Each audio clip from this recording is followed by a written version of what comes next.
Darren McCarty and the golden voice of Neil Rule. Live on the Woodward Sports Network, 99.1 and 93.5 The Roar, the Woodward Sports app, and anywhere you listen to podcasts. Let's talk some sports. It's Big D Energy. Yo, Big D Energy. How you doing? My name is Stick, filling in for Neil Rule. Actually, not filling in. We had to let go of Neil Rule. He said something bad about Michigan, and that's just not allowed and anywhere in Southeast Michigan. So Neil Rule's out of here. I'm here for today. We'll see if he comes back. At least for the next 2 days, anyways. Yeah. Catch him tonight on the ESPN Plus broadcast of the U.S. DCFC tonight. Playing at home, so Keyworth Stadium. Anybody, I'm going to try to make my way down there, so should be a raucous time. Yeah, it's always a good time at Keyworth. If you haven't been to a game at DCFC, make sure you get down there. That is Darren McCarty, 4-time Stanley Cup champion. Of course, we have Flannel Sam in the sound booth. And my man, Big Spence, holding it down in what we'd like to call the TD booth. A lot of stuff to discuss today. Tom Brady just got a new contract, but not in the NFL. We'll discuss that coming up. Pistons want Bagley back. How much should they spend on him? Is home field advantage a real thing, D-Mac? And are you ready for Hard Knocks? And, of course, we can just talk about the Tigers right now. Tigers suck, right? Right now? That's just pretty much it. Keep the hat on. It's okay. That hat represents more than just the team. It represents the entire city. No, I get it. That's why you and I feel both the same way about this emblem, but the guys that are wearing it downtown and shut out at home by the Oakland A's.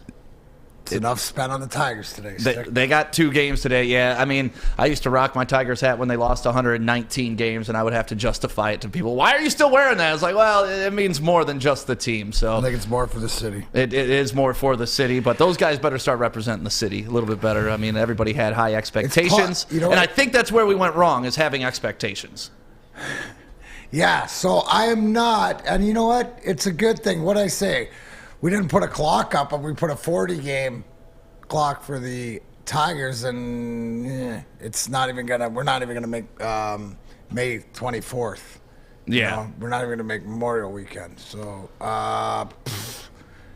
it's just looking bad. So what are you gonna do? And I think, Stick, looking ahead, our boy Juicy Jeff look up the attendance. The paid total attendance was 13,000.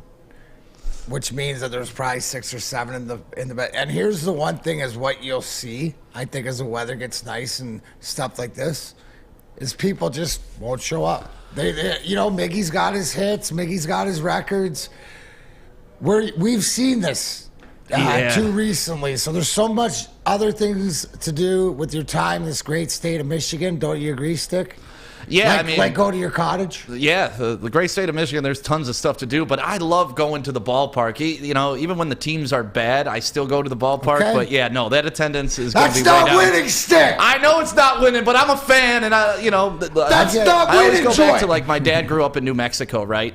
They didn't have a professional sports team within 200 miles of them. So even though our sports teams are bad right now, at least we got them. And that's your truth. That's my truth. And that's your truth to get down there. It's a good thing you're media. Good thing you're hooked up in the city so you don't have to pay, and get gouged like everybody else. The thing is that, yes, I agree.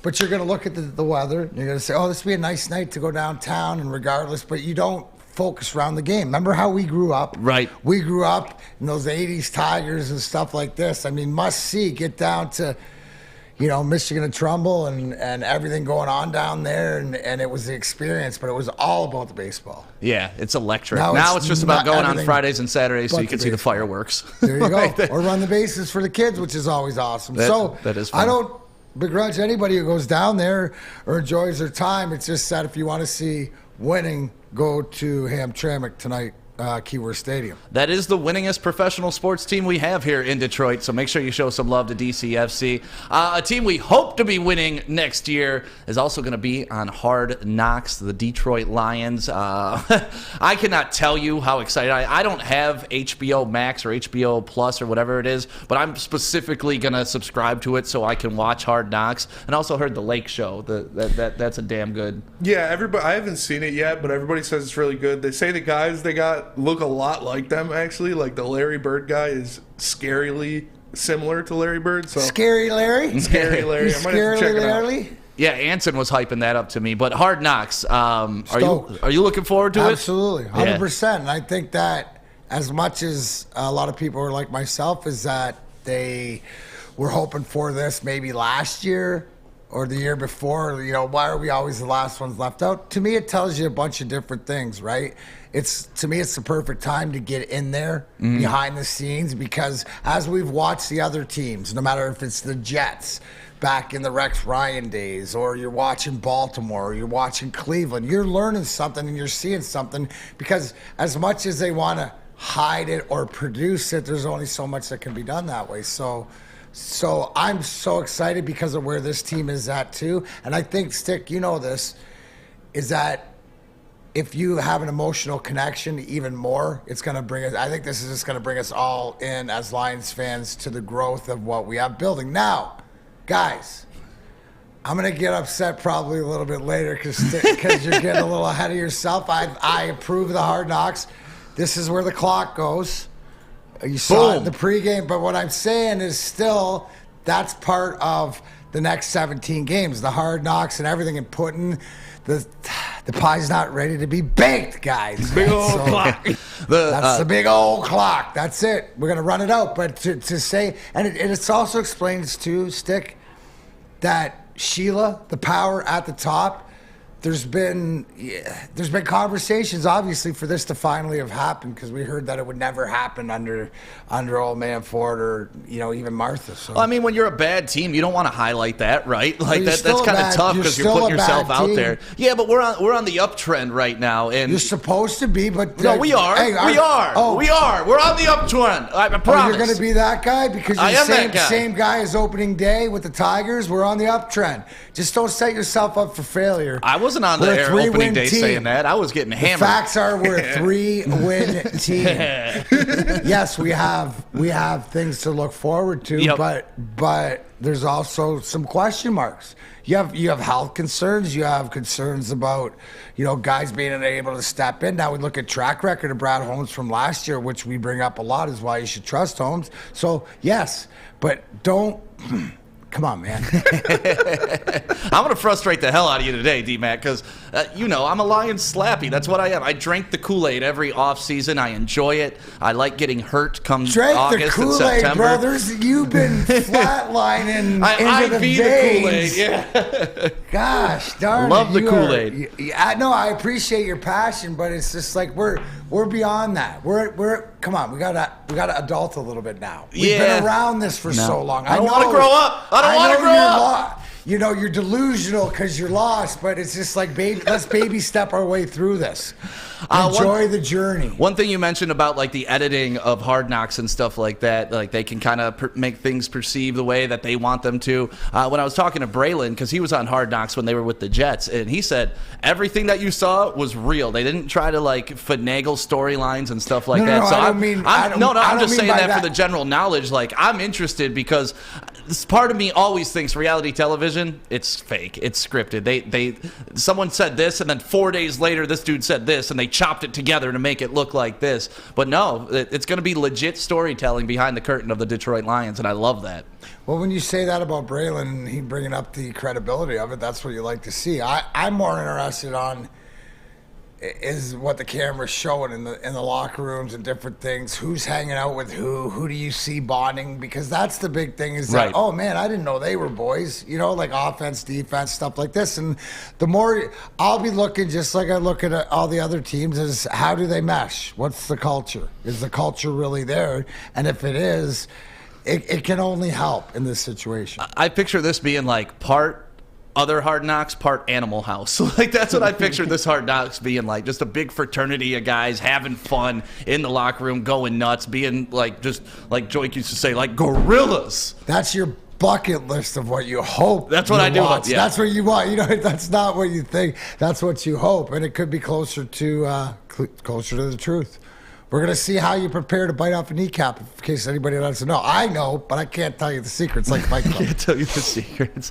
Well, D-Mac, you definitely have all the secrets. And how would you feel if they did like a Hard Knocks back when you were playing for the Red Wings? Well, they pretty much did in the playoffs. You know, the NHL follows you around, and the best part, you know, to this day or whatever else is, so when it's going on right now. So the Stanley Cup playoffs goes on, and the NHL has video department, so there's probably 2 or 3 guys that are just with every team right now, practices, games, this and that, and capturing it, and it's like a contest between them two to their team to get it. But at the end, they splice in all the behind the scenes, and then usually it's the champions. Okay. Right, the champions. They video. put it all on a DVD and send it out. Yeah. You've seen those DVDs that the Wings have gone out for the championship run, where you see the stuff behind the scenes. So.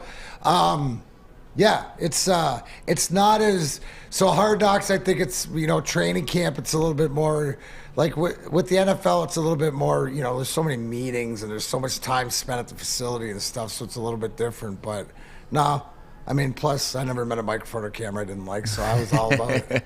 Who would have tried to steal the show for the Red Wings back in the day besides yourself?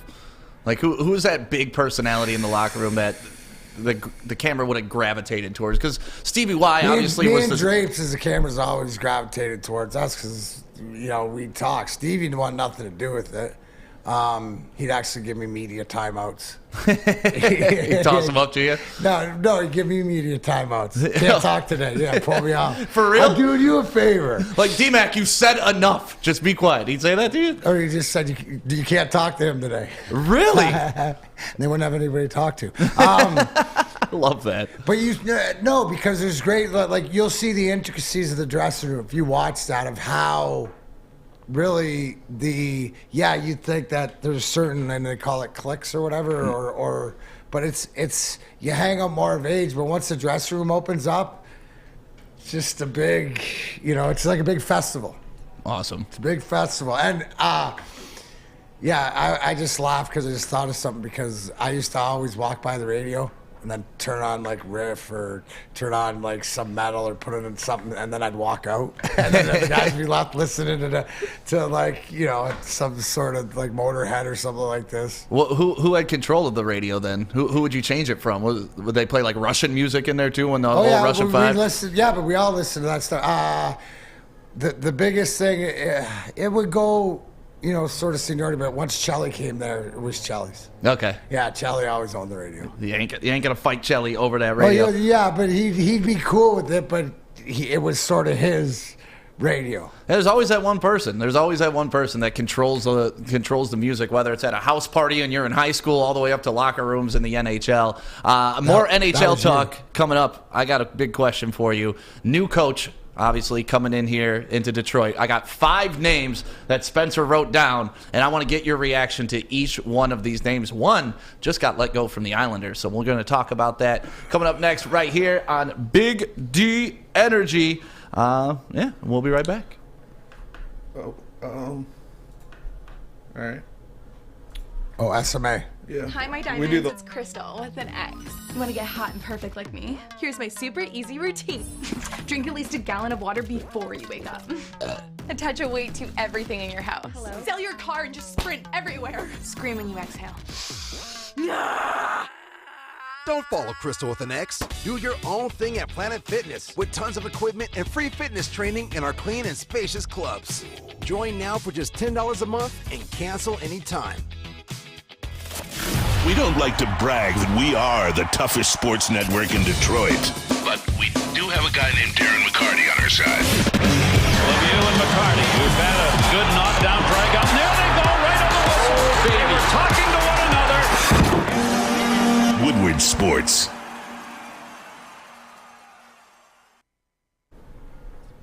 The Sports Marketing Agency is here, and they are willing to help if you're going through mental health or substance abuse. They are here. They have a new podcast. It's called This Is the F Word, concentrating on fentanyl, since that has been kind of a pandemic here in Detroit and around the entire nation. So if you know someone that needs help, or you are someone that needs help, please go to thesportsma.com, thesportsma.com right now.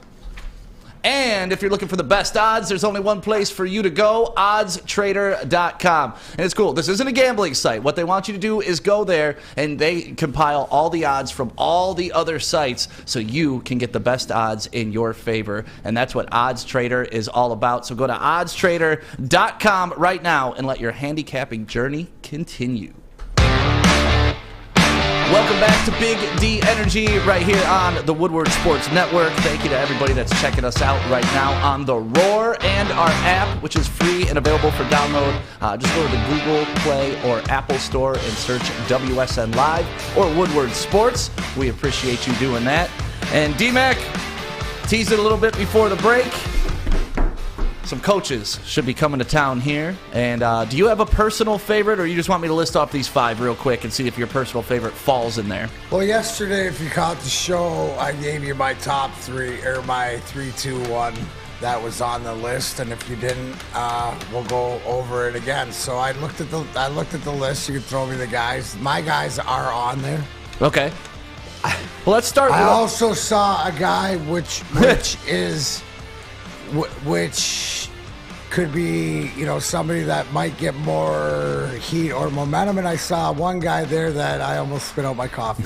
Well, let's start with the first guy on this list. And you see right below me, Barry Trotz. He was fired by the Islanders after taking them back-to-back, losing against the Tampa Bay Lightning. They knocked him out of the playoffs a couple times. Tampa just went on to win the Cup, by the way. That's it. He only lost to the champs. The year before that, he won the Coach of the Year. So do you think, let's start out with this. A, do you think he deserved to be fired?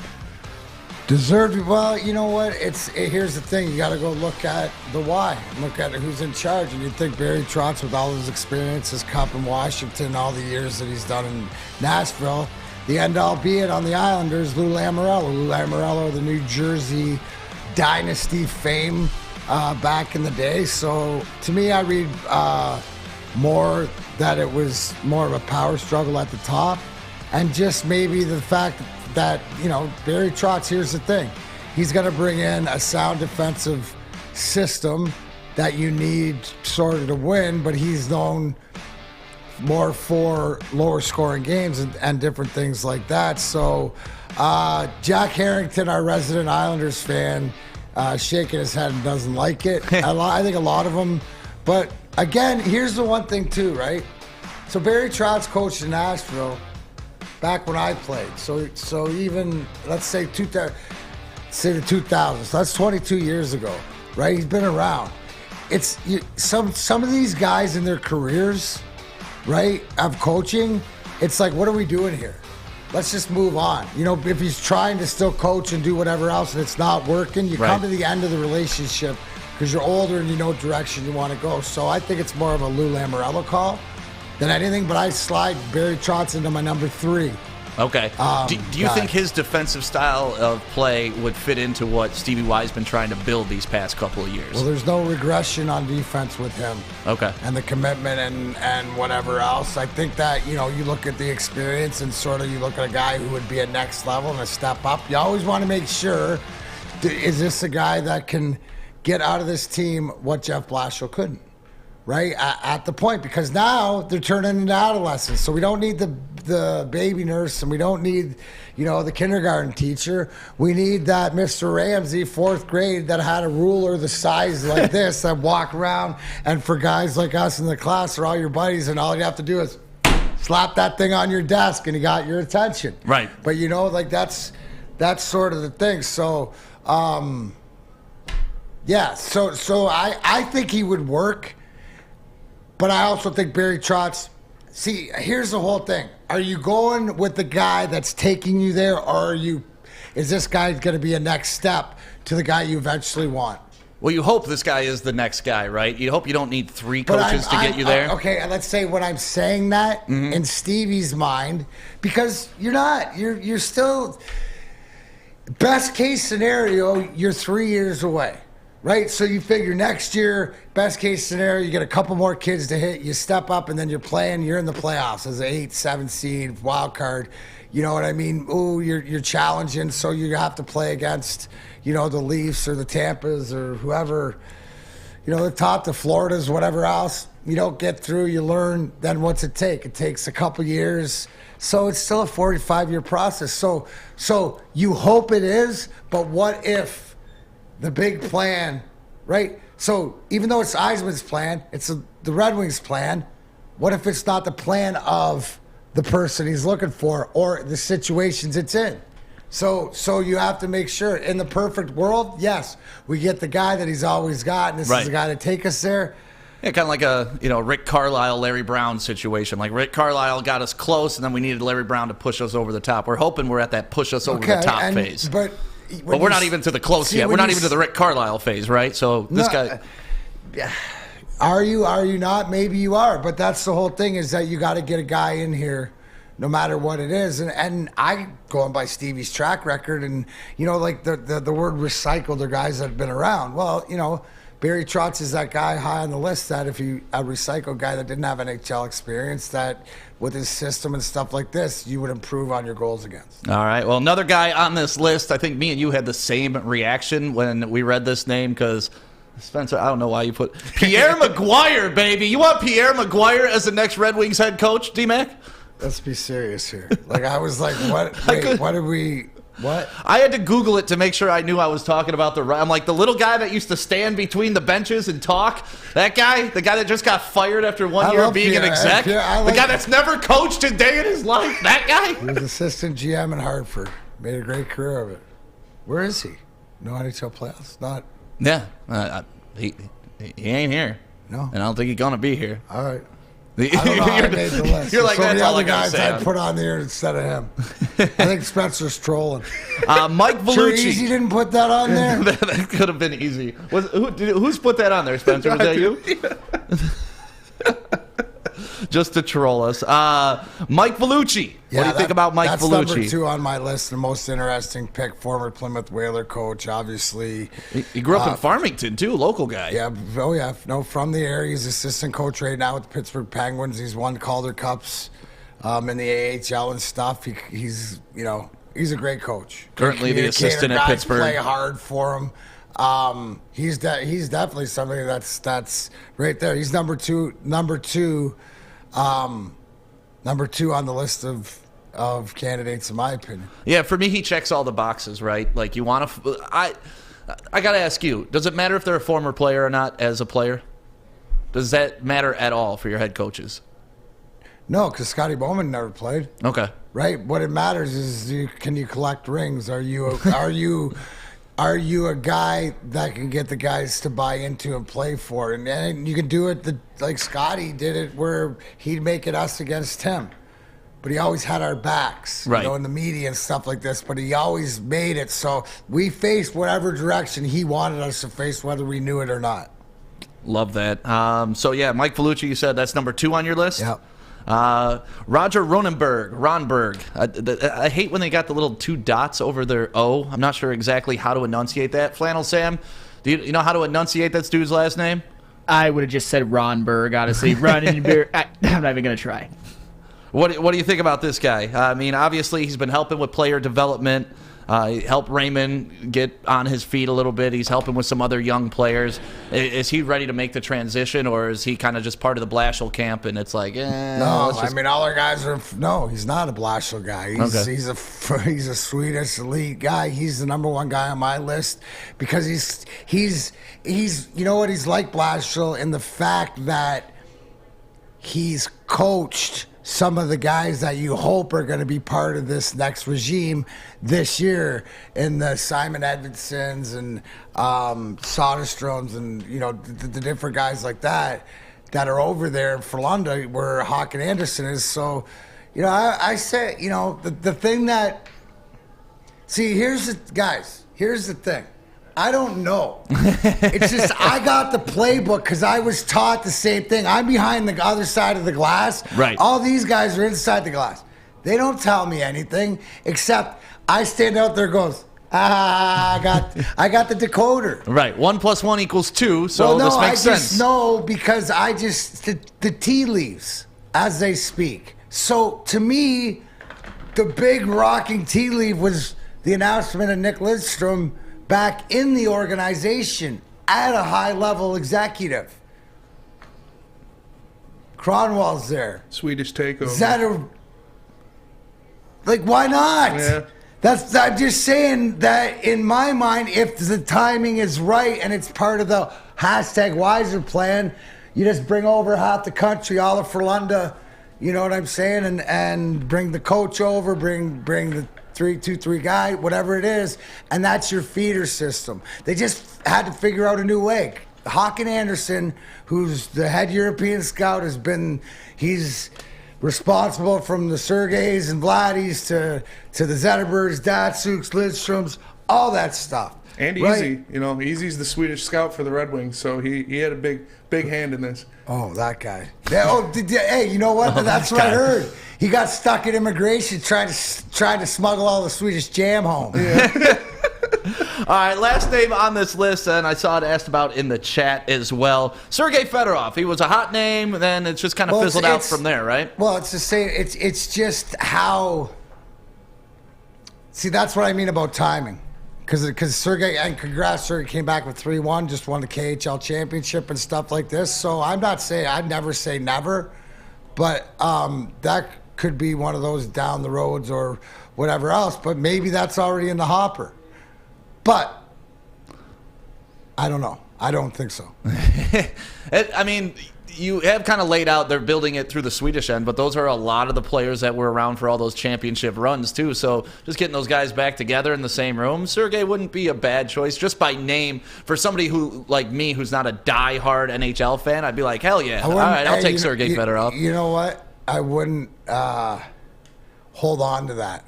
Okay. Right? You know what I'm saying? Like, because what it is the conversation. Because here, and think about it this way. Sergei's been coaching in Russia in his own team. All these guys have been together in Sweden talking this. It's different. It's apples and oranges. Right. Not even on the same page. So you don't need to bring it in when you created it all right there. No matter if you're 12-year-old fandom or Neil Rules in your ear right now, ooh, Sergei back. I just don't think it's coming. I got Romberg at 1, Vellucci at 2, and Trotz at 3, but I'd be happy with any one of those 3. Yeah, that's a strong list of candidates, honestly. So as long as it falls within the Yzer plan, which I'm sure it will, Stevie's not going to steer the ship in a different direction. But I'd be happy with any of those 3, especially if you're endorsing them. Then I'm good with it because you know a little bit more about hockey or you've forgotten more about hockey than I'll ever know, essentially. Well, you know what's because I know Easy, so I just ask him. Between Easy and Maz, how can I go wrong? You know where you can't go wrong? Over there, because I tell you every day, right straight here, the Lady Jane's headquarters, the global headquarters, yes, right there. I can walk from my seat after I'm done to get the King's treatment. And you can too. Over 168 locations across this great country. You walk in, you sign in, you sit down. All of them open between 10 and 8, 7 days a week. Go in, you watch the games, do whatever else, talk to the ladies. It's a great time, and you'll walk out looking great. So get to Lady Jane's today. Why? It's wicked awesome. Stick in for Neil. The less bougie, less hating. No hating here today. Big D. Right? Big D energy. Woodward Sports. Be right back. You don't have to go to the beach, man. You don't have to get your butt crack full of sand. You just need a little chili peppers, man, to get that glowing beach chili peppers tan. Woo! With 26 locations in the Metro Detroit area and more coming, Chili Peppers Tanning is where you'll find the cleanest salons in the D. Join the Pepper Club for the best deals on unlimited tanning. Head to chilipepperstanning.com. You just need a little chili peppers, man. New to the game or a season better? OddsTrader.com has everything you need to make the right bet ahead of kickoff. Begin your handicapping journey with OddsTrader. Improve your edge by finding the best price on every game from sportsbooks in your backyard. Take advantage of the numerous sign-up bonus offers to pad your bankroll. Dive into key game statistics, player performance, and even account for the projected game day weather. Best of all, you can use the OddsTrader bet tracker to keep a log of your action. Welcome to OddsTrader, and best of luck. Sticker genius. Rhymes with genius. StickerGenius.com, you know where it is. Official sticker partner, Woodward Sports. Stickers, signage, whatever you want. Flippity flop, boom, boom, boom. 24 hours. Get it today. StickerGenius.com. Tell them Woodward Sports sent ya. Welcome back to Big D Energy right here on the Woodward Sports Network. My name is Stick, filling in for the one and only Neil Rule, and I'm here with Darren McCarty, 4-time Stanley Cup champion, and of course, Flannel Sam, rocking the flannel. I wonder if Neil is doing his morning Florida walk with his coffee, complaining about how hot it is. What do you think, Spence? Oh, for sure. Oh, show! Send us a picture there. He's drinking a coffee with his pinky up. You know what? Depends on what he's talking. Depending on whether he's trashing Michigan or he's trashing whoever he's trashing. Listen, you can't talk about Michigan and then work the next week here. That's just not how it works. Dave Portnoy said we can't have him on the network, so I think Barstool's going to buy us. That's just how it's going. There you go. And we have to listen to Portnoy. Hey, rules is rules. Put it out in the universe. Put it out in the rules universe. Rules is rules. Barstool, what's up, Dave Portnoy? Nice to meet you. All right. Barstool buys us, I quit. What'd you say, Spence? I said Barstool buys us, I quit. You quit? All right. At least one team in the NFL has gone from worst to first in their division 16 out of the last 18 seasons. Stick, I told you. The wings Can it like be the Lions? The Honolulu Blue, forward down the field. Okay, wait a second. A Lion team that will not yield. I'll sing the song. We went from worst to first. No, never. Let's go, D-Mac. No, let's go what? Start this up. What? LFG. Let's go. I'm going to listen. I'm going to take a breather here for a minute. Go hard, win the game. Sing. Give the people what you want down to give them, the field again. We're back in the first place. Go Lions. Right, D-Mac? Yeah, D-Mac? Go Lions. Go Lions. Go A speechless Lions D-Mac. to I never thought I'd see the day. Hard Knocks. What are you are you seriously? Down one team has got worst to first. Worst to first. It can happen. It's happened 16 out of the last 18 seasons. Why not us? I deserve love. Well, tell me why it could be us, Stick, before I just totally Well. Quick, get your hands off my clock. You ain't easy. What is this? This isn't 90s cup crazy behavior. Listen. I'm older. I've matured. I just don't go just throwing my clock around. All right? Sometimes my clock is premature, okay? I have a premature clock. Why do we have to do all the same stupid stuff that we've done for 40 years? Why can't... Because I'm a Lions fan and I'm insane. That is the definition of insanity, to be a Lions fan, to have hope every year. I've been kicked in the nuts for 40 years of my life, and you know what? 41 is coming and I'm expecting a kick in the nuts. Did you not get on the Tiger bandwagon? No, I wasn't that guy. No. But do you honestly I thought they'd be better than last year. I know it says, okay, so there's a trend out there. Yeah. Right? How many of these have been in the NFC North? Well, yeah, that's the South. The South is always switching between Atlanta and the Saints. Saints. In the NFC North, how many times has it switched? I don't know. You're talking about not often. You're talking about the South that every year they have maybe one team that's good. It's almost like they have the Pop Warner All-Star team. It's like the NFC East. South. Right, it's like the East as well. Because, well, that's the thing. Oh, if we own, what are we going to start doing that as Lions fans? Well, if we played in their division. I didn't say that. I was just saying it happens in other divisions. Why not us, baby? Because you're coming off 3 wins. You're coming. So be real. Why don't you save this? I get it, because so you're how not about going to this? Because you don't plan to be No, because we're coming off 3 wins. The 2017 Jets, 2016 they were 3-13. The next year 10-6. 2018 Texans, 1 year they were 4-12. Next year 11-5. Okay, 2018 Bears, 5-11 to 12-4. So the 3 wins don't bother me because I see it. It's been done. Okay. We're not going to be trailblazers, but we can get this done, baby. You got to believe, D-Mac. Man, I just want Hard Knocks to be here, bro. Just give me can we just get through Hard Knocks before, why do we always have to go for the gusto? Why do we always have to shoot for, what's unrealistic instead of what's ahead of us, right? And building and saying, why don't we have this conversation and saying, well, other teams have done it. It's been done 16 of those times in the South, right? So that's unrealistic. You can't throw a graphic up there. That's the problem. You throw that graphic up there, and it means something to AAA foot. You know what I'm saying? It's not even relevant to what's going on because you haven't had the Green Bays, I mean, can't honestly, like, I'd be more willing to say, what is this? The question should be, what is this? How many wins is this a successful season? Is it wins for this team? Now, I have the glorification because I created this clock, right? That I decide when the clock goes off. And it's after 17 more games. I will know if this is a relevant situation, right? But the fact is, what? Are we looking to double and get 6 wins? Are we looking at least? Are we better at least? At least 6 wins. At least 6 wins. Anything short of that's a failure of a season. Why? Why? Explain why. Because you want to take a step forward. You want progression. You always want to be moving on to the next phase of this rebuild. I get it. And in the NFL, it's about wins and losses, right? Now, if you want to break this down in the NFC North, right? So the question should be, can we be one of these teams?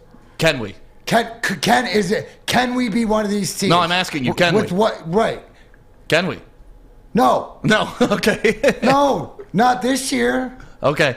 But we could finish. This question could be a great question to put on the shelf for when my clock expires if we're in last place next year. Because, right, seeing where you are last place in your division or whatever like this next year, then the expectations to playoffs or whatever else, because that's 2 years of a drafted roster, 2 years of what we're talking about playable guys. I just don't, my thing, Stick, it's not as realistic as I've blown it up to be, but it doesn't happen in this division. Well, I'm just looking at the division. You got Aaron Rodgers, who's unsettled. You know that. They didn't get him another wide receiver. He's got Christian Watson, a rookie to throw the ball to, who's going to be his top wide receiver. Spence? You got $50 million. I'd be pretty settled with $50 million. Yeah, so unsettled ain't the question, because now he doesn't, at the end of the day, it's like Neil. You can get on Neil all the time, and he's still going over and loading up his Maserati with gas, super premium. Neil does at push nice $27 whips. a gallon. Have you ever seen Neil's cars? Oh, for sure. Like, Neil pushes nice whips.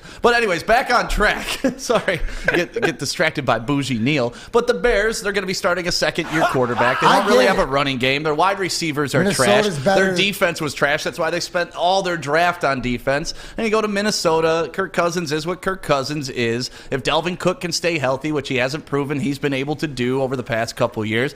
So there's a shot, man. And like, I'm always just give me a puncher's chance. The reality of the situation is that you might be able to be third or maybe even second. But to say to win the division, you know, and to Stick, I hope I'm wrong. I hope I'm wrong. I hope that with 17 games, we're sitting here in week 14 looking at me and you're telling me I told you so instead of me going around telling everybody else. One day it's going to happen, and that's what I hold on to. Yeah, one day it's going to happen. That's what I hold on to, man. Are we going to be here? That is the question, because my grandpa also said one day it's going to happen, and he ain't here with us, and it did not happen. So, hey, here, you know what? Let's bring this back to civility. I'm gonna go to the breathing yoga section of the program. Sandy Flannel, am I? Because I feel like maybe I'm being a little too harsh on this, but am I getting across? Just like, can we stop just, you know, unrealistic, or is it more realistic than I think it is? The reason why it's not realistic is because the Packers and the Vikings are just better. Aaron Rodgers is the best quarterback in the division by far. You've got great running backs. You've got defensive players like Jair Alexander, Kenny Clark, Devondre Campbell, Preston Smith, Rashawn Gary. And with the Vikings, Kirk Cousins is a better Jared Goff. You've got Dalvin Cook. You've got Justin Jefferson. You've got Harrison Smith. What's that? Just like all kinds of studs everywhere on offense and defense. Talk about our studs, though. You got studs. We have the best offensive line in the division. That's a very good point. That is a very good point. You got DJ Chark, DeAndre Swift, who I said would lead the NFC in rushing, and I stand by that. The problem, Aiden effing Hutchinson on the edge. Hey, he's a rookie, though. Somebody show me the tape. Do we have the tape of these guys in uniform? NFL snap. No, we don't. I have it in my head. But you brought up a great point. It's going great right in here. Hey, if like Sammy Flannel said, right, that he said Cousins is better than Goff. But I believe Goff has the ability from what I've seen at the end of the season. And because, dude, they're the same dude. But he can be better. Cousins right? If you never been get to a that Super Bowl. high-end, Cousins good consistency out of Goff, that's what you could win with. I think that's what you want to see. Because if your quarterback can step up and lead, then that brings everything else. I agree with you because the reality is these other teams are just better than us. Yes. And there's reason to give hope for the future for the Lions for sure. I think within a few years they can absolutely challenge for the division. But next year the Packers and the Vikings are just better. And with Aaron Rodgers, for example, you can win a division just with him. And with that defense, the Packers got this division next year. Hopium's a hell of a drug. Listen, the Cowboys did it in 2016, going 4-12 to 13-3. Dude, that's the NFC. 2013, the Chiefs went from 2-14 to 11-5. In 2017, the Eagles went from 7-9 to 13-3. It's there. It's for us. We just got to grab your destiny and take it, Lions. Take it. Whoa. Spence, what do you got? I have the least faith on the Lions out of anybody here. I think they're going to be a 4-5 win ball team. They got such an easier schedule this year than they did last year. They have an easier schedule. That's true. I could see them breaking off a couple wins, maybe to 6. But my hope is that they don't win that many games because I want a high draft pick. I want a quarterback. Right, because does it not seem that whatever it is, it's almost like the clock's becoming a perfect barometer for when we have all the tools in the toy box, we have the things in, we've got tape, we know what we got, we can see the availability. Is anybody worried about James Williams' knee? No, just because the Lions, I'm assuming, did their due diligence and would not have sacrificed that much draft equity to move up and get him. And Brad Holmes, until he proves me wrong, he's right.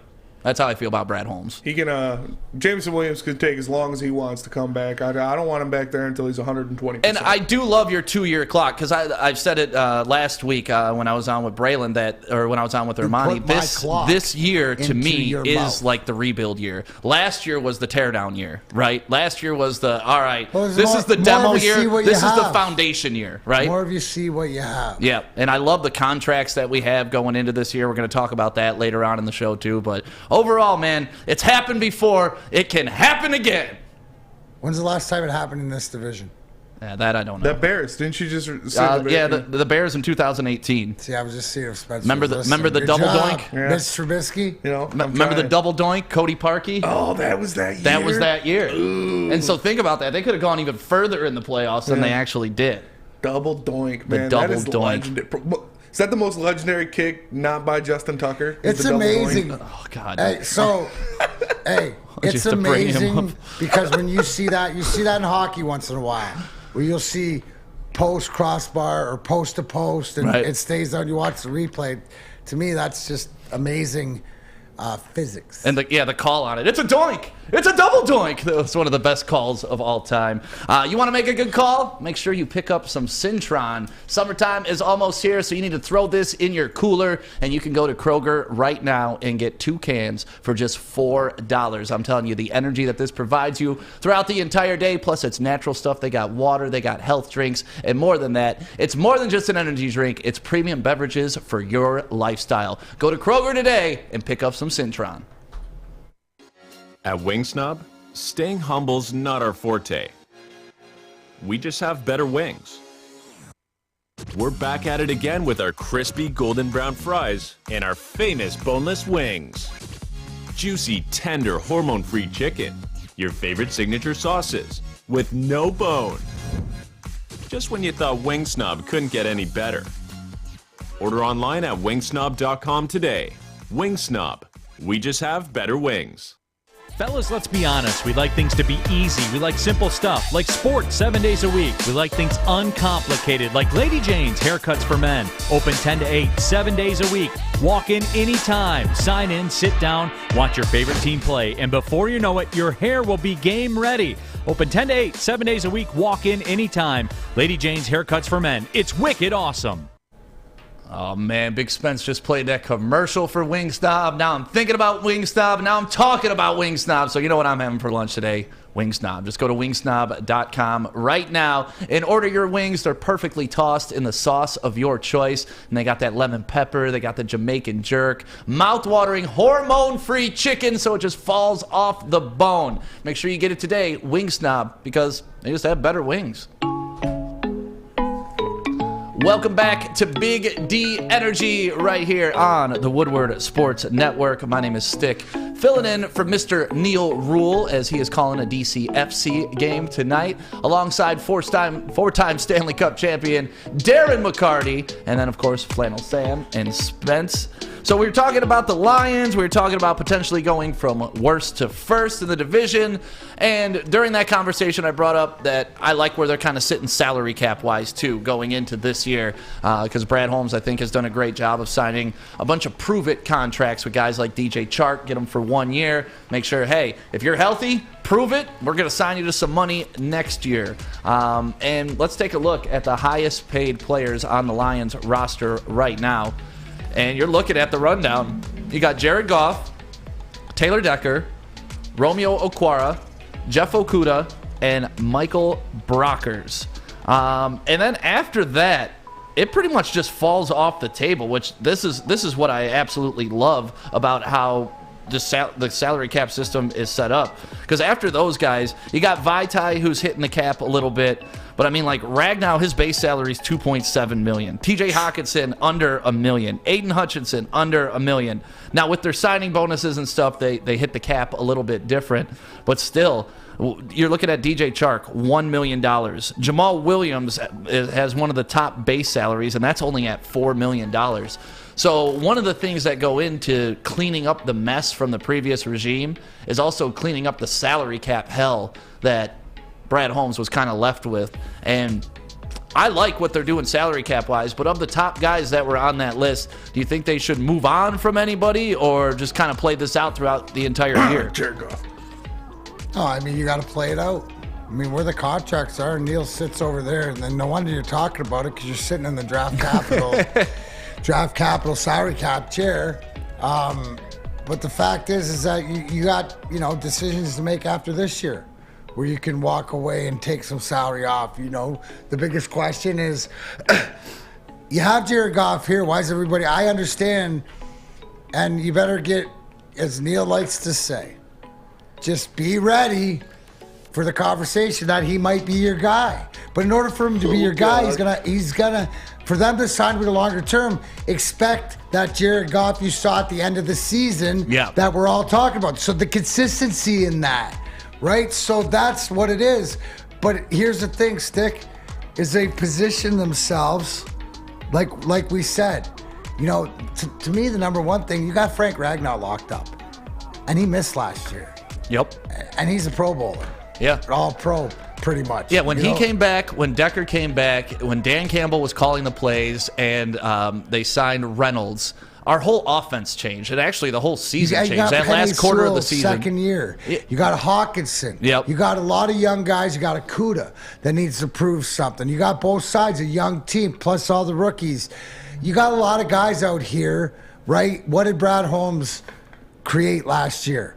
Right? Short-term contracts, come in and earn it. And then what else? You're going to get another shorter-term contract. I think the fact that they're not hamstrung by contracts, the fact that they were able to maneuver, I think what you saw them do in trading up 20 spots to go get James Williams was something that was different in this organization, was something that when we look back to, because I like, D-Days and putting flags down, right? That could be the flag moment of the guy where he drafted, where everything went because he made that move. Yeah. Right? But here's the thing everybody has to realize, right? With that trade and we're mad that, LA won the Super Bowl and that. Well, you shouldn't be, because it enabled you to package up the right deal. If you had a 20th pick or an 18th pick because LA was out sooner and a 34, well, the value might not have worked out, and this might be the best thing that's coming.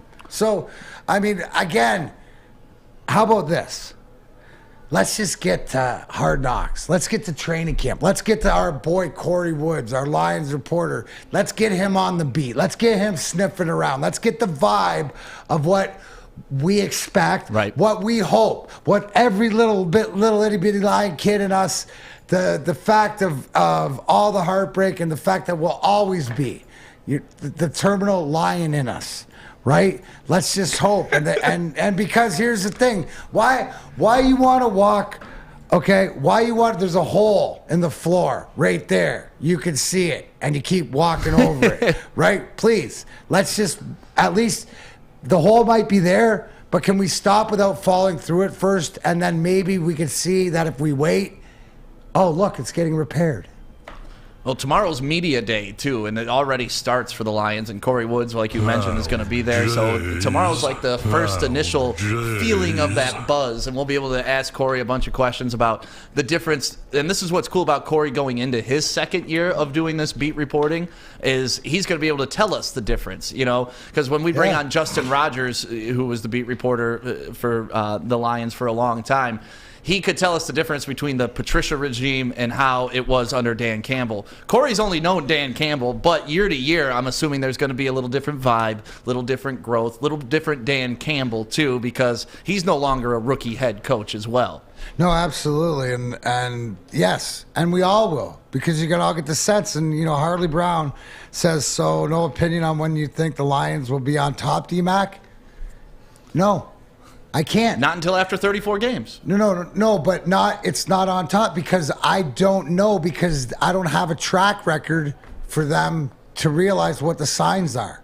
We're building from scratch. So I'm willing to give you my prognostication at the end of the 34 games, but that's why it's 2 years. And to your point, Stick, the first year was more weeding it out, weeding the garden, doing the outside, getting the yard fixed up. Now we're inside the house. And now you've cleaned the house up pretty much to your liking. You're deciding, okay, which furniture are we going to buy to put in which room? So now you're doing the inside, and now you're decorating the house on the inside. So you still got a little bit of ways to go, but you can see the progress. I got a question for you. And, you've been in the locker room with professional athletes, and obviously everybody's salaries is public knowledge. Is there ever salary jealousy? Because when I'm looking at this and I'm seeing Goff's getting $31 million for his cap hit, and the next closest is Taylor Decker at $18 million, that's a pretty large gap. Does anybody look at Goff and like, man, you ain't worth 31?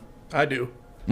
Besides Spencer. Not in the room, because it's the same old thing is why you going to hate another man for getting his bag. Okay. Right? So you know what? It's the same thing as for most athletes to be successful is you got to look inward to say, okay, if you're not getting it, and that's why guys bet on themselves. That's why guys go to 1-year contracts. That's why guys sign 1-year contracts elsewhere, is because somebody there doesn't believe in them, but somebody else does. So no, you can't.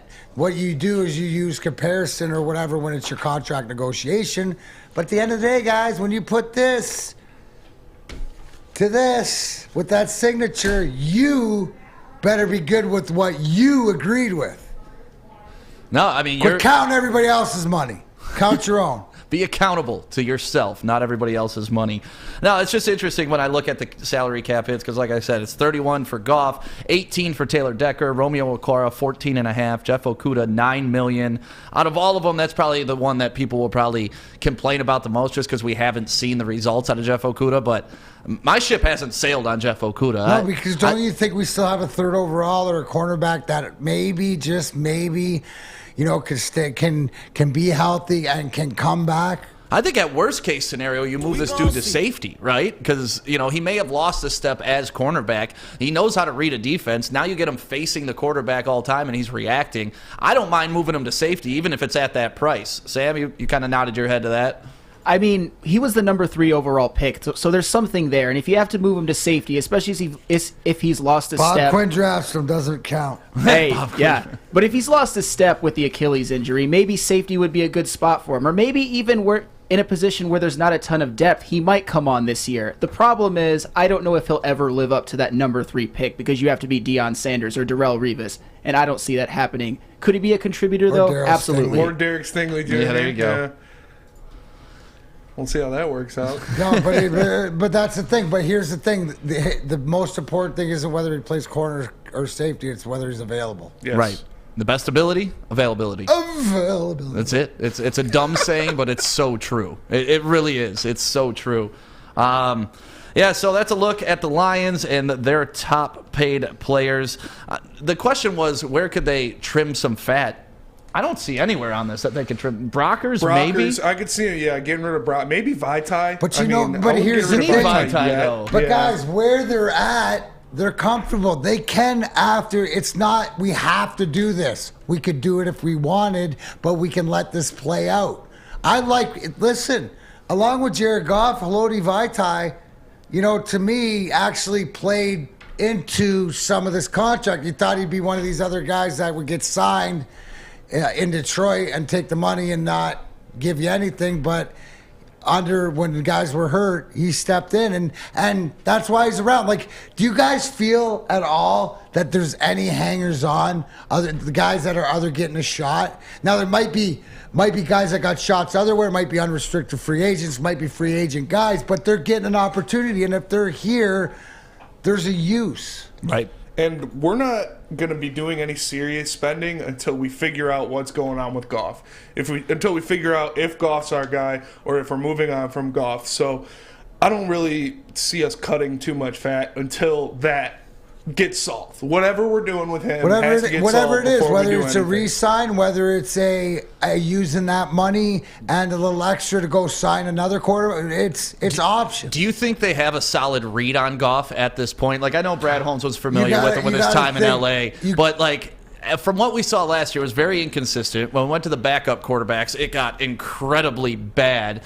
So do you think they really have a good read, or do you think they're going to give him another 8-9 games and then be like, all right, that's what he looks like in the Honolulu Blue. Now may be the time. No, I think that they're onto something, and that's the whole thing. Why would you move offensive coordinators during the season unless you knew there's some camaraderie between the new offensive coordinator who stepped in and helped Dan Campbell call plays? So this has already been in progress. I think the fact that the days they know each other, right? So whether it is, but at the time when Jared Goff's the perfect guy for now. Now, there is more of a seal. I like what I saw at the end of the season, right. So I think it's still a trying out period. Okay. That's why there's no re-signing. He's going to have to earn that deal, or I think Holmes knows enough. It's either draft the quarterback or sign another one. Yeah, well, you see what Pittsburgh is doing. They drafted Kenny Pickett after they signed Mitch Trubisky, and they're making those two kind of go at it. Would you prefer that the Lions got somebody to push Goff along, or do you think it's better to just be like, hey, you're our guy going into this season. It's your job to lose? No, I mean, I wouldn't want to swap it with any other guy that we picked. Okay. There's no quarterback out there, because to me, that's just picking one up and just trying to make somebody to have one happy on that. You know who would never do that? Guardian Alarm would never do that, Stick. No, they wouldn't, because they provide you with defense. Defense. Defense. I might have to get the Guardian Alarm. Going to be down at LCA next year. Trust me. But Guardian Alarm, you hear me talk about them every day. Your local security experts. Keeps you safe, gives you peace of mind. You monitor it no matter where you are from your phone. Everything we say, all of us here, Big D Energy, Woodward Sports, love Guardian Alarm and what they do, and we want you to love them too. So, please, give them a call, 1-800. Stay out! That's 1-800. Stay out! Everybody in the Birmingham roast, and I see some people outside because it's a nice day outside. Give it to them, 1-800. Stay out! Get out of my house! 57 straight days from Sammy Flannel and the Flannels. There we go. Stay out of his house. Guardian Alarm, your local security experts. Big D Energy, be right back. Hi, my diamonds. It's Crystal with an X. You want to get hot and perfect like me? Here's my super easy routine. Drink at least a gallon of water before you wake up. Attach a weight to everything in your house. Hello? Sell your car and just sprint everywhere. Scream when you exhale. Don't follow Crystal with an X. Do your own thing at Planet Fitness with tons of equipment and free fitness training in our clean and spacious clubs. Join now for just $10 a month and cancel anytime. Summer in the D is just around the corner, and Woodward Sports is ready for all the heat. Go Tigers! From Detroit's #1 sports network, Woodward Sports. Cintron is the official energy drink of the Red Wings, proud partners of the Detroit Pistons, and exclusively served at Little Caesars Arena. If you're looking for premium ingredients, long-lasting energy, balanced hydration, essential vitamins, and great taste, Cintron is your top choice. Thank you to all the fans for making Woodward Sports your #1 online destination for Detroit sports. We promise not to drop the ball. Chili Peppers Tanning has the hottest bulbs, the hottest deals, and they will get you the darkest tan. And if you don't want to do the tanning booth, they got that spray tan too. It looks so good, so natural, and they do a great job with it. We're going to be doing a live broadcast from their location coming up on May 20th, so make sure you look out for Big D Energy at Chili Peppers Tanning. And while you're there, make sure you join the Pepper Club so they can beat every deal by $5. Welcome back to Big D Energy right here on the Woodward Sports Network. Thank you to everybody that's listening on the Roar right now, and everybody that's downloaded our app, which you can put into your phone for free. Just go to your app store, Google Play, and download Woodward Sports. It's the app, and it's free, and it's available for you. D-Mac, I want to talk to you about this because I want to talk to you. Because I do want to talk to you about this. Unwritten rules. So if you've been watching the NBA playoffs, going to Yellowstone, the Golden State Warriors. Yeah, that is don't fry bacon naked is another unwritten rule. Heard that one too. That's or drunken naked. There you go. Or anything drunken naked. But either way, John Morant, he said the other day that the Golden State Warriors, he said they knew what he was doing, and he broke the rule, the unwritten rule. And Steve Kerr said this about Dylan Brooks, that he crossed the line. This guy, Gary Payton II, who's been trolling the last 6 years, trying to make it in this league. We're in the playoffs, and this should be the time of his life, and the guy comes in and whacks him in the head midair. So they're talking about that foul. John Morant was talking about how his knee got messed with in the game previous to yesterday.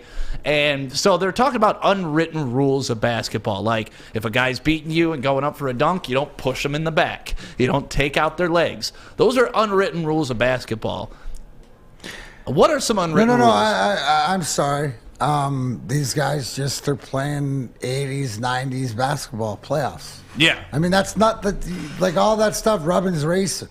I love that. You know what I'm saying? Like this, can we agree that this Golden State Warrior series is a physical series? I think most of the NBA playoffs has been pretty physical. I like it though. This is the way the playoffs used to be. I like that they're letting the players decide it. I don't mind this type of basketball. No, I don't either. I think that there is unwritten rules, the blade thing, and it comes down to stick. It's just like the same thing about.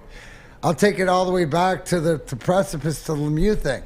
It's about respect. Okay. So it's when it crosses the line of respect. You look at what's going on in the NHL, and obviously I didn't play the NBA, so it's different. I can speculate on it, but it's a different beast. It's a different animal. Right, because there's a higher level of respect. I know they can hurt themselves by pushing. Right, we got weapons in our hand. Well, and there's an accountability too. On blades, bro. Like there's certain things that can happen. I think you noticed it a couple games ago. The goalie for Dallas got the stick between the mask. The mask, right? Right. That's why the cat's eyes they call them in the goalie mask. But it came through. Ooh. But. It's about respect, Stick. It's about respect. You look at the Dallas-Calgary series, Matthew Tkachuk, Jamie Benn, all these guys, they're going at it. Sidney Crosby and the Rangers, they're all going at it. But it hasn't crossed the line. So if, the flagrant foul going up for not pushing a guy, if it's the disrespect of it, then that's what crosses the line. Okay. Yeah, and you're seeing a little bit of that, but also this is, if you grew up watching the Bad Boys, and even if you grew up watching the '04 Pistons play, like this is bully basketball, and it's the way it should be played. These touch fouls and the 3-hour games because you can't even put a hand on a guy kind of gets ridiculous. But those are some unwritten rules. What is one unwritten rule in hockey? And to me, the difference between hockey and basketball is if somebody breaks that rule, hockey gonna get right, and it's kind of in baseball too. Like if you hit my guy, here's an unwritten rule in baseball. If you hit my guy, guess what? My pitcher's coming out next inning and throwing at your guy's head. I'll say one word. It's an unwritten rule. I'll say one word, and you tell me what the unwritten rule is. Goaltender. Oh, you're dead. Don't hit him. Don't touch the other team's goaltender Period. ever. In fact, if you're smart, you won't even talk to that team's goalie. Yeah. And your goalie might be chirping you the heck, but the minute you get in there, whatever else, that's the unwritten rule. You know, I've mentioned it before, especially in playoffs, especially hockey. Your goalie's your number one, right? So you could argue that you got to stay healthy, but your goalie's got to be number one. And more times than not in the NHL, what do we see? Sometimes a new goaltender jumps onto the scene, right? And plays hot and, might be a rookie guy. We got a guy, Nedeljkovic, that played for Carolina last year. You look at what Pittsburgh's done in their cup runs with the Matt Murray and, Christian Jarry now. And, whoever they throw in net, Louis Domingue, who's got 3 wins, coming in double overtime. Right. So there's always the storylines, but the goalie's the number one. Then it's, protect your players. It's the old battle, right? It's the old chess battle. In the playoffs, it don't matter because you're as tough as your tough guys, but you're only as good as how tough your best players are, right? When I bring up, sorry to get off track a little bit. I love that. But when right? So in saying that, Steve Eisman's the toughest human being I know. Right. Sergei Fedorov is tougher, and with Sergei is that he can get tough. He can get. How do you explain this? If we get behind Sergei and let him know, because I always say Sergei wasn't the one, like he wasn't going to do it. It's just he looks around and goes, man, look at all the Hall of Famers and stuff. They don't need me. But when we would need him, he'd lug the mail. He'd play hurt, There might be a little complain, but he was always going to do it. Like Igor Larionov, 5'6", 145 pounds, tough. So our best guys were our toughest guys, and that's what you need in the playoffs. And I think, look at the playoffs. Look at basketball too. Are the leaders? Are they tough? So the whole thing. I love that concept. Not looking at the toughest guys on the team, looking at the best guys and seeing how tough they are. Yeah, and that's why what I said. Right, the biggest test for the Toronto Maple Leafs is Mitch. It's not Austin Matthews. He's going to score. He's going to do his thing when he gets it. It's can Mitch Marner make that step and play through it and be that guy? For the unwritten rules thing, like baseball, obviously baseball is so old. It's been around for so long. It's got so many unwritten rules.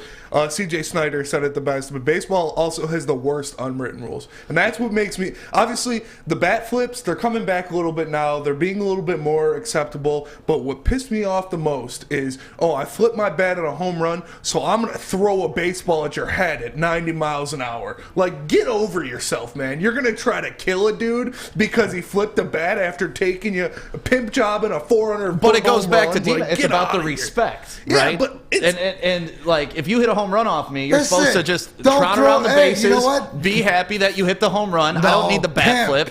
Pimp all day. Like remember Pimp all day, then Joey you know Bats what? in Toronto, Throw like it- literally hey, just like throw chucking it that by bitch into me. the crowd. Throw it faster. Throw it harder. Throw it around me.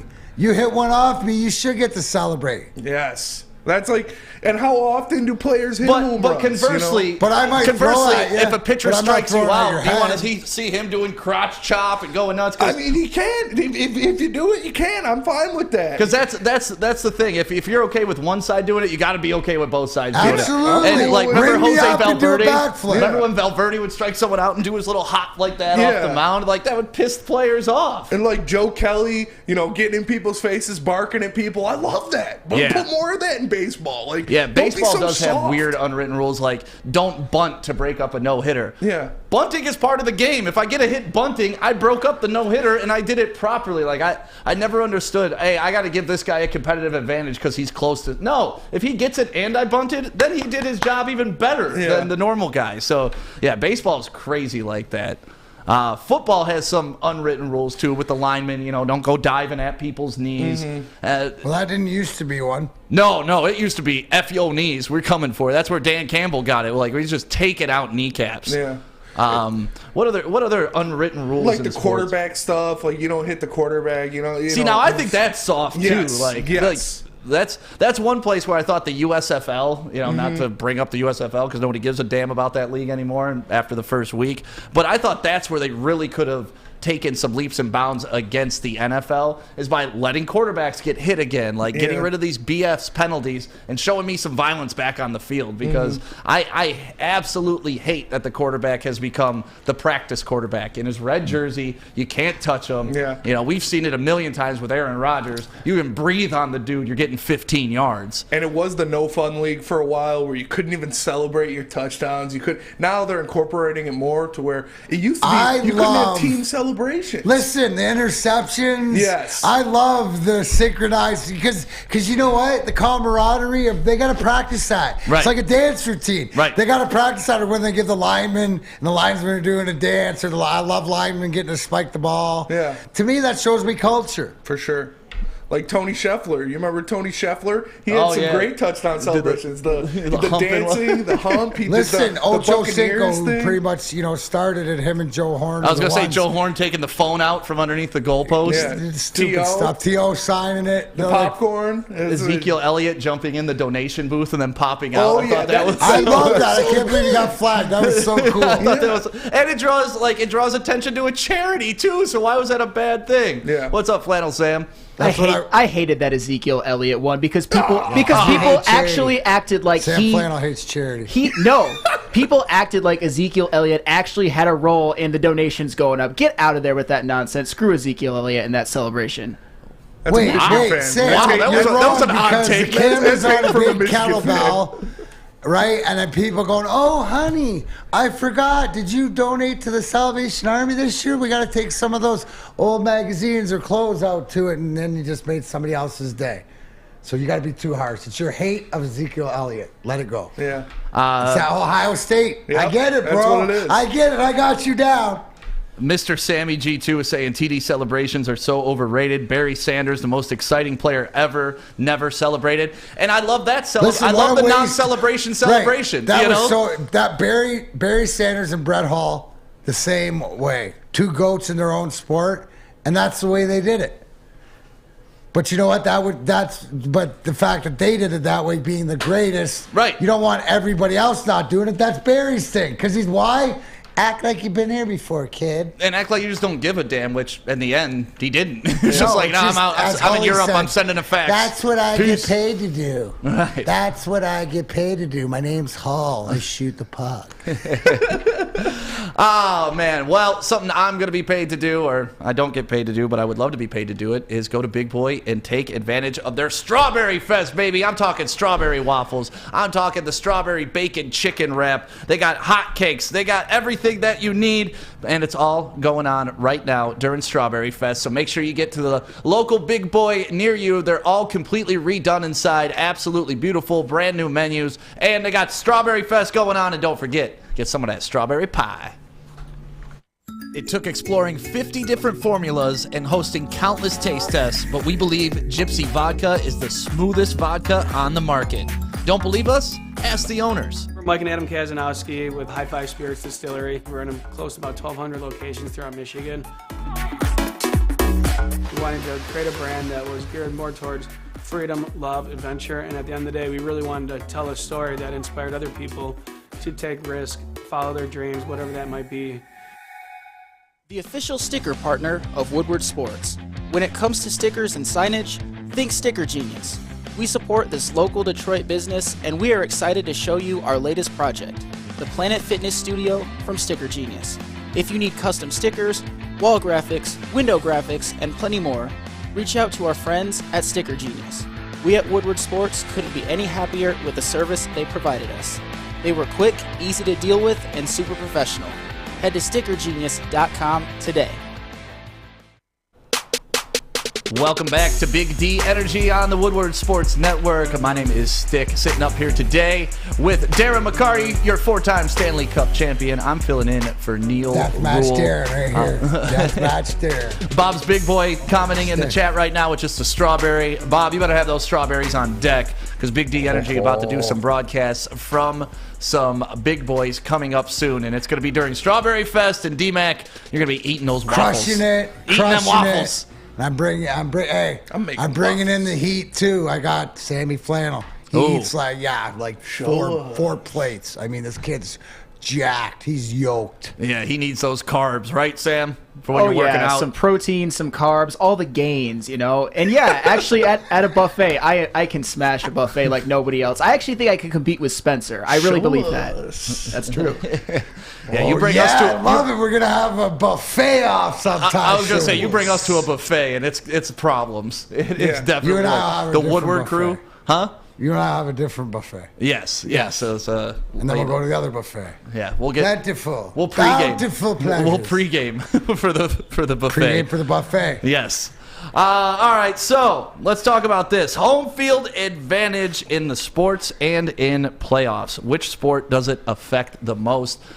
D-Mac, obviously you know about hockey. How much did home ice advantage mean while you were playing? You know, we didn't really dig deep into this yesterday, but Neil brought up a great point of how, to think back on it, depending on how it was, it can be an attribute or sometimes a detriment. And what do I mean by detriment? To a younger team? Because a team that has expectations on a team to win, they don't get off to the start that you expect, or they get behind, and then the crowd, the momentum of the crowd, we sort of, as an away team, you want to keep the home team quiet. Right. Sit on their hands. Don't give them a reason to cheer. Usually do that by getting a big hit in first shift, or get some opportunities, and you want to control the play. So, as in saying that, yes, I can, until you learn how to play in front of us.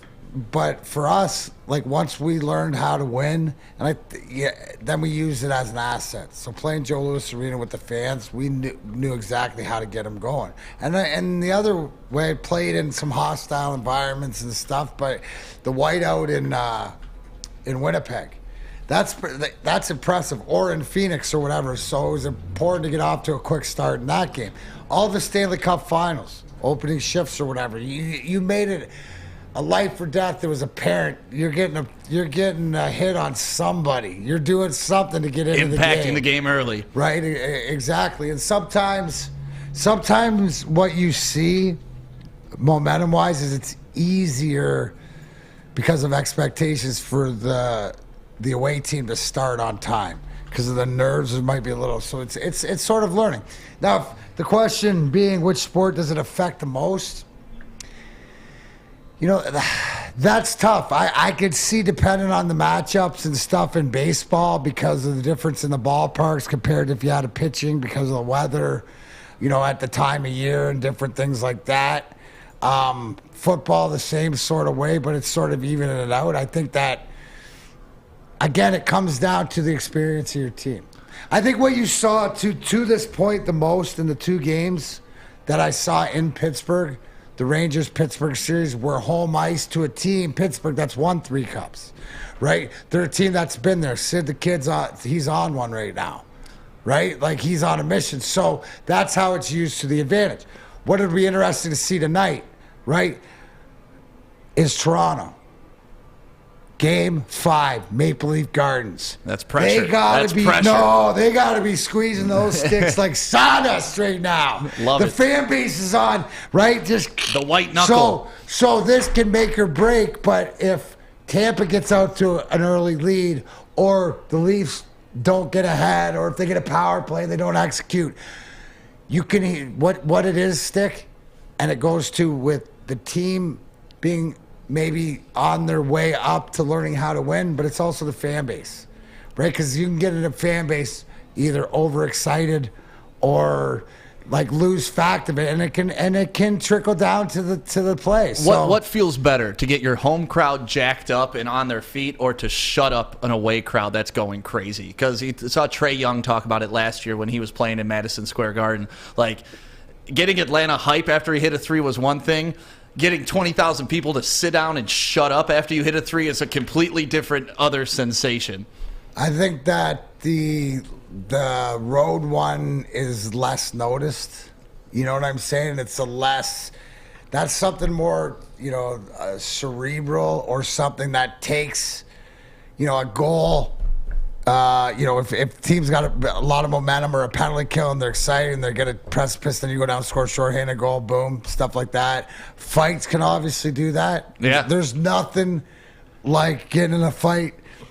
So here's a couple behind D-Mac fight stories, my favorite. Well, just behind the scenes, right? Mm-hmm. So, mentally, because you had to play. So, if you had the opportunity, the unwritten rule, you never want to get in a fight at the end of your shift, right? So, guys who had respect, if you were going to go, wait till the beginning of next shift.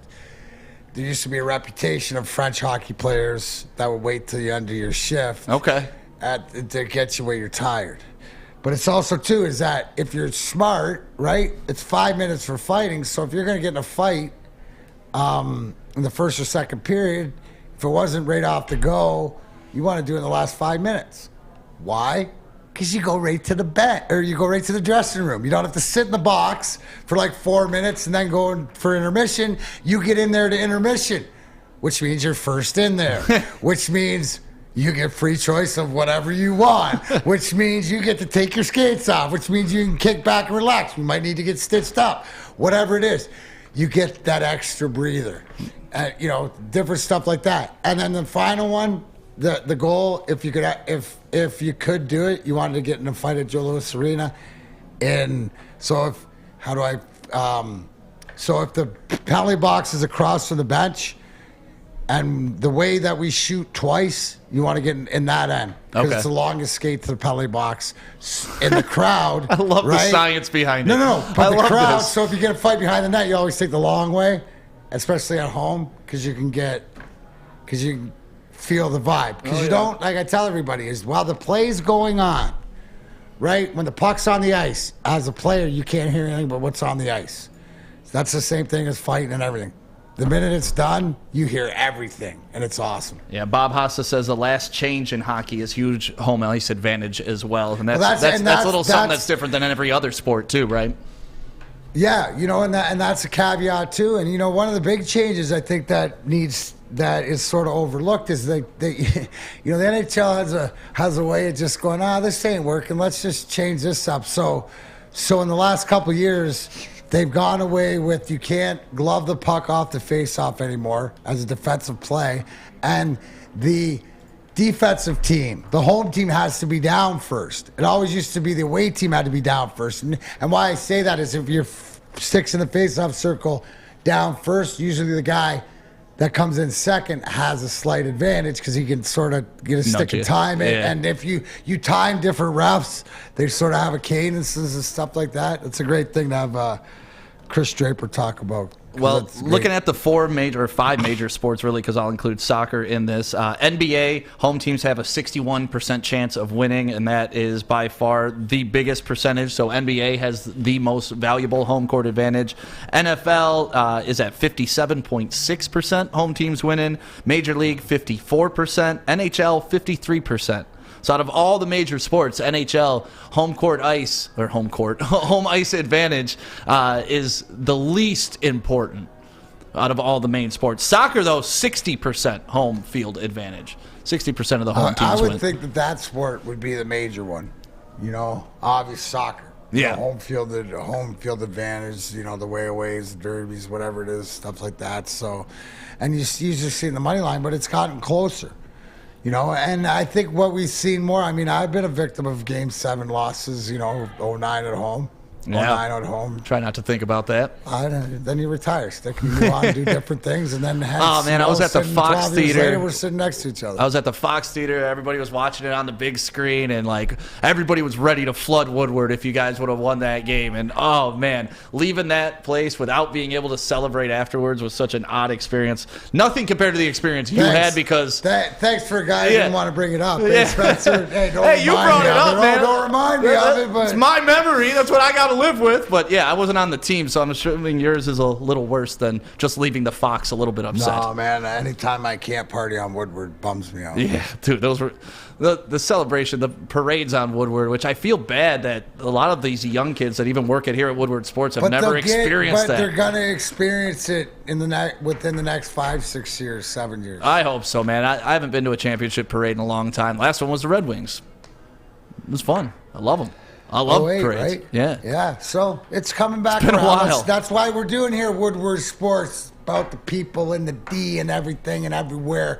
Whatever it is, we're getting you ready. That's getting right. you ready. It's all about the journey. And if you want to bet on who the first team in Detroit is to win a championship, yeah, I'm sure you can find that line right now on MyBookie. Just go to mybookie.com. Enter promo code Woodward when you first sign up, and they will match part of your first deposit so you can place that money. And who knows, it could be five years down the road. It finally pays off that the Red Wings got the championship in Detroit before any other team. I know D-Mac would make that bet because he believes in Steve Yzerman. You can do it too. MyBookie.com. And if you have a gambling problem, call 1-800-270-7117. Make sure you download the Woodward Sports app in the App Store and the Google Play Store today. Take Woodward Sports with you wherever you go and listen live on your phone or mobile device.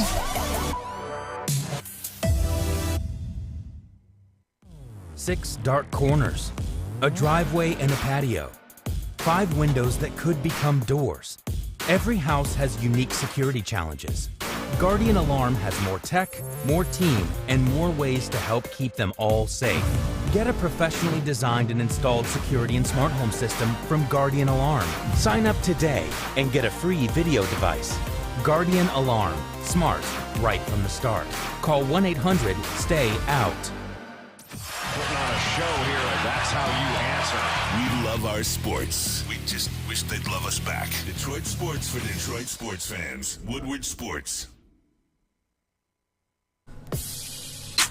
Welcome back to Big D Energy live on the Woodward Sports Network. Thank you for everybody watching on YouTube right now. Make sure you like and subscribe to the page. We're about to push over 30,000, so we appreciate you for that. And thanks everybody listening on The Roar. My name is Stick, filling in for the one, the only, the golden voice of Neil Rule, alongside 4-time Stanley Cup champion Darren McCarty. And we have Flannel Sam, and of course Spencer, making sure we're looking good on the 1s and 2s. Marvin Bagley.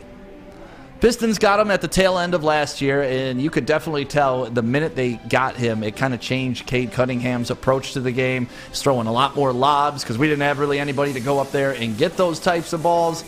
Defensively, I think he helped the Pistons improve. Didn't really show in the win-loss column, but at the end of the day, you could see some more fluidity on the floor, and you could see that Marvin Bagley is someone I think that the Pistons should hold on to moving into next season. But the question is, how much are you willing to spend on this guy? And we post that question. If you're Troy Weaver, what's the most you're giving Marvin Bagley to return? And I guess the interest is mutual. He wants to come here, which is awesome that Detroit is kind of becoming a destination for free agents, and even though we traded for him, but people that want to stay here the next year and pursue a career here in Detroit. Plus, it shows me that these young guys believe in what we have building. But D-Mac, how comfortable are you spending max money on Marvin Bagley? Are you trying to keep him, obviously you got to pay him more than just the role player. So what are we looking at here? $20 million a year, something like that? You know what? I can't even comment.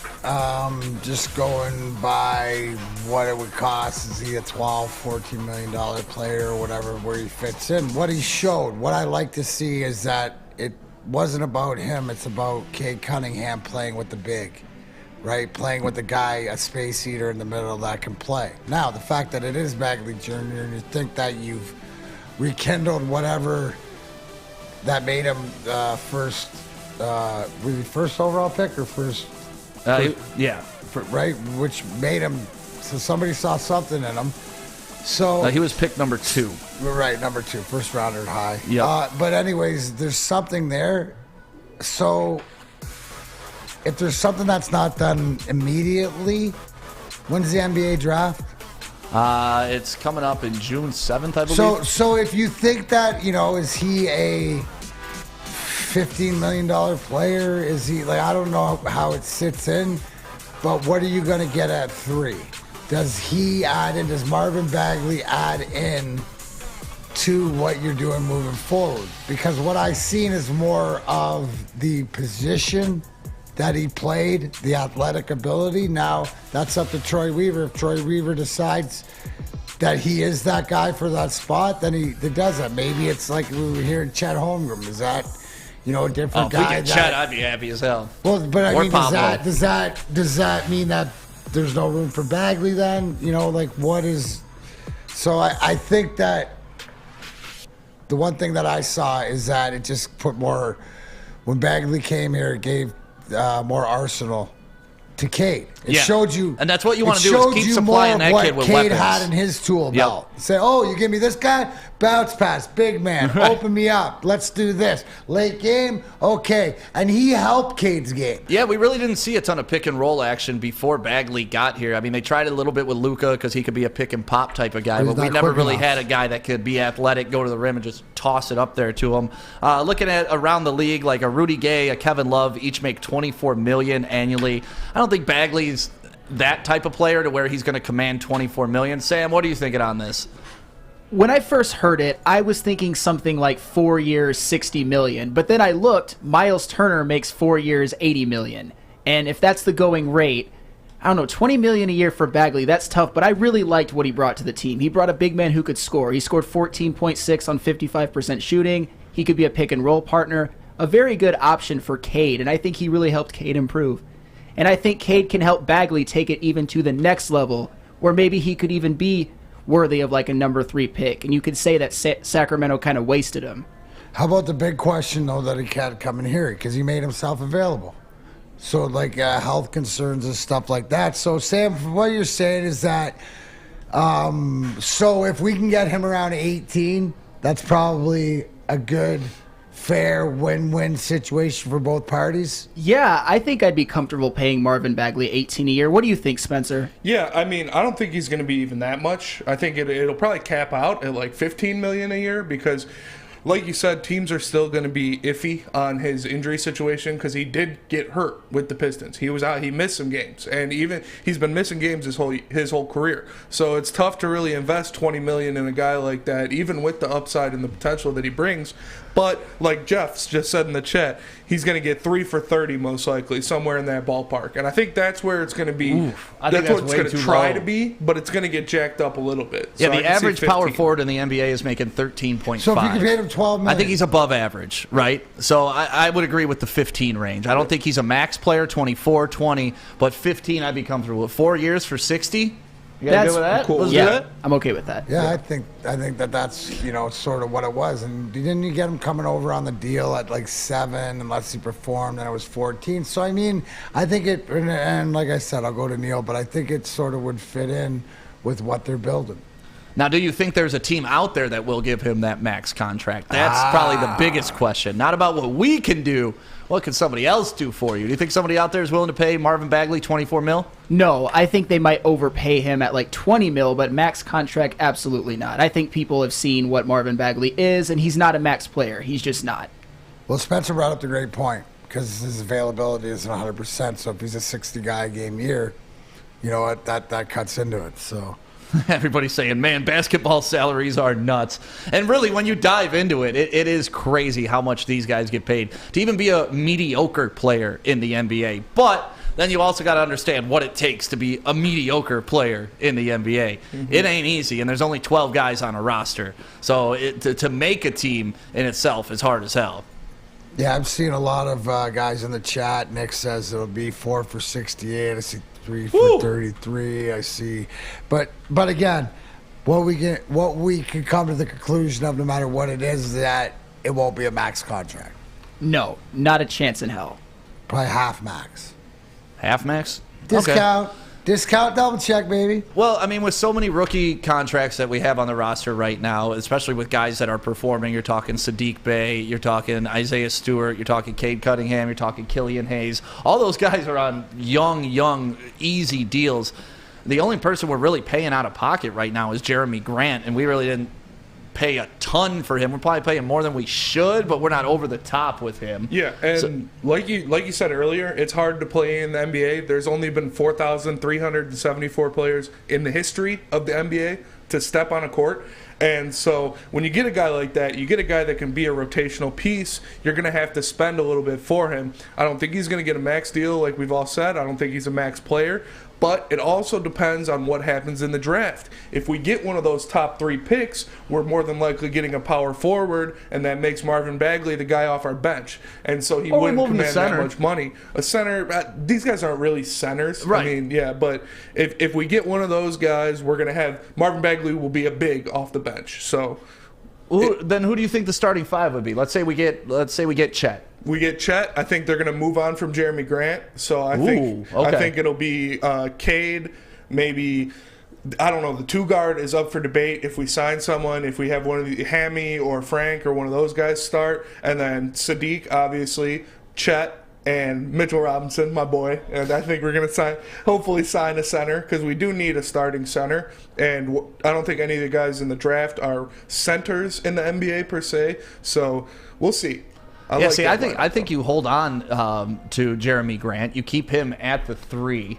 And then if you have a Chet, you put him at 4, and then you platoon the 5 with Bagley and Stewart. Yeah, but are we playing Sadiq at 2, or is he starting at 3, or because that is the tough question. Because you could put Cade at the true point. Yeah, Sadiq at 2, rotating with Killian, because Killian obviously is still having growing pains. Yeah. My question is there still value for Jeremy Grant? Jeremy Grant's value is, they've been talking to the Blazers a lot, and the Blazers have that Pelicans pick, and depending how the lottery shapes out, it could be a top 10 pick, and that is that's what's going to happen. That'll be the move. Right, non-basketball guys, listening to you guys talk about fitting in the lineup, well, it sort of makes sense that if you could subtract Jeremy Grant and also get an asset to go out and pick and play, plus not having, because the caveat is the salary.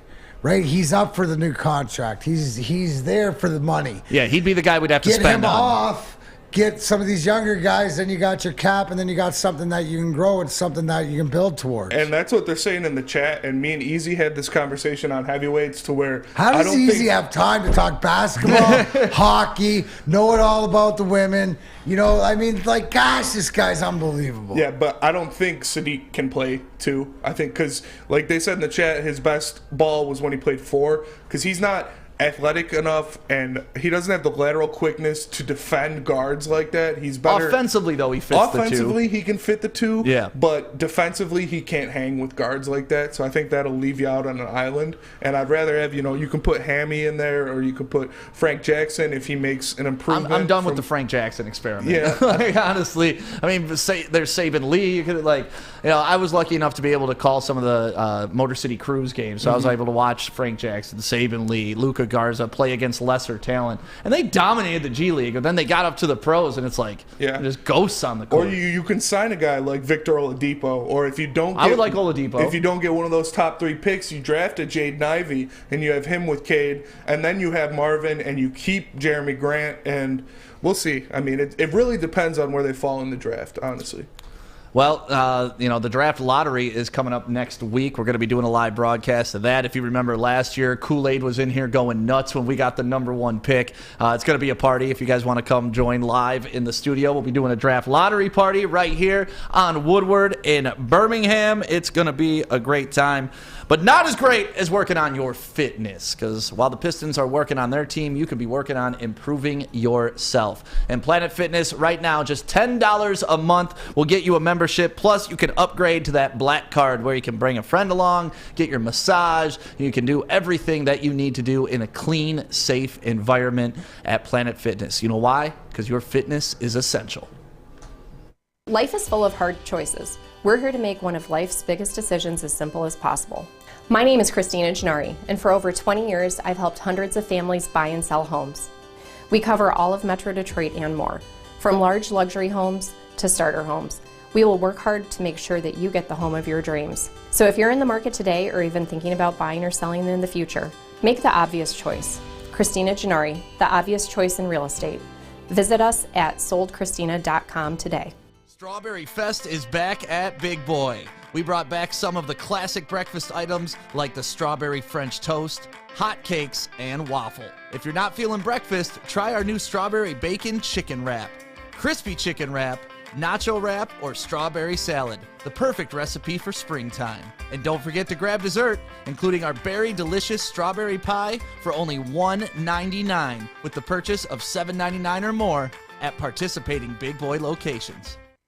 We got friends. We got lots of friends here. Big D Energy. Let me tell you about Alta, because our friends at Alta Equipment know that when it comes to getting your job completed on budget and on schedule, uptime matters. That's why Alta Equipment has partnered with the biggest names in construction. So with the most diverse rental fleet in Michigan, there's nothing your project can throw at you that Alta can't handle. Got another phone number for you. Give them a call. 844-GO-TO Alta. That's 844 go to Alta today. Alta Equipment, where uptime matters. Welcome back to Big D Energy, live on the Woodward Sports Network. My name is Stick. I also got my full name up there today, Sam Day. That's also me. Hey! Ryan Romani says I should just drop the Stick and go by Sam Day. What, any? I like Stick. Yay, nay, thumbs up, thumbs down. I mean, Armani's a professional broadcaster. Here's the whole thing. What pops up to me is when people say, hey, D-Mac, what do you like better, AEW or WWE? And I say, why do I have to choose? Why don't you keep them all, bud? Why not both? I'm going to call you all three of them. All right, so cool. Call me whatever the hell you want. I'm okay with that. But I won't call you late for supper. Just don't call me a lion slappy. All right.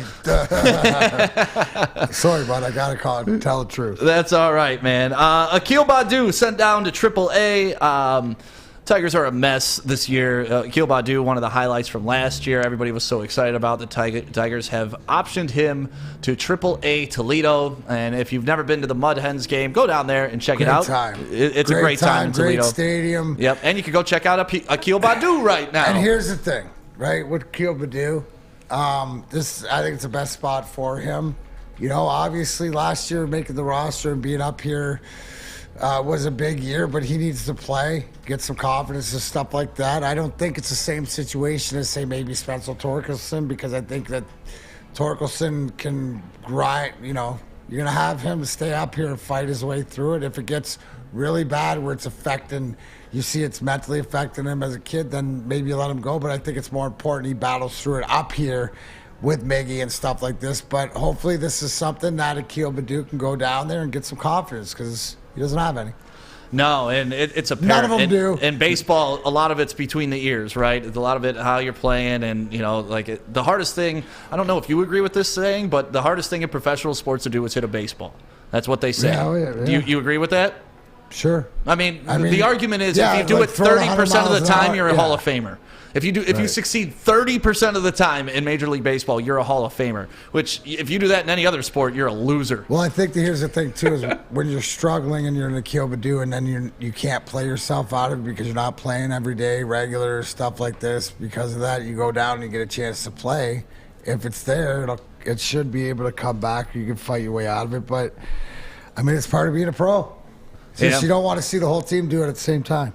Well, and that's part of the problem that we've been seeing is the whole team slumping right now. I mean, Miguel Cabrera, who's supposed to be riding off into the sunset and our number 7, 8 hitter and just picking up base hits when he can, is pretty much our leading hitter on the damn team. Better than the rest of them. But you're looking at the team, and A.J. Hinch gets thrown out yesterday by throwing, I don't want to say a temper tantrum, but he definitely got in some faces of the umpire.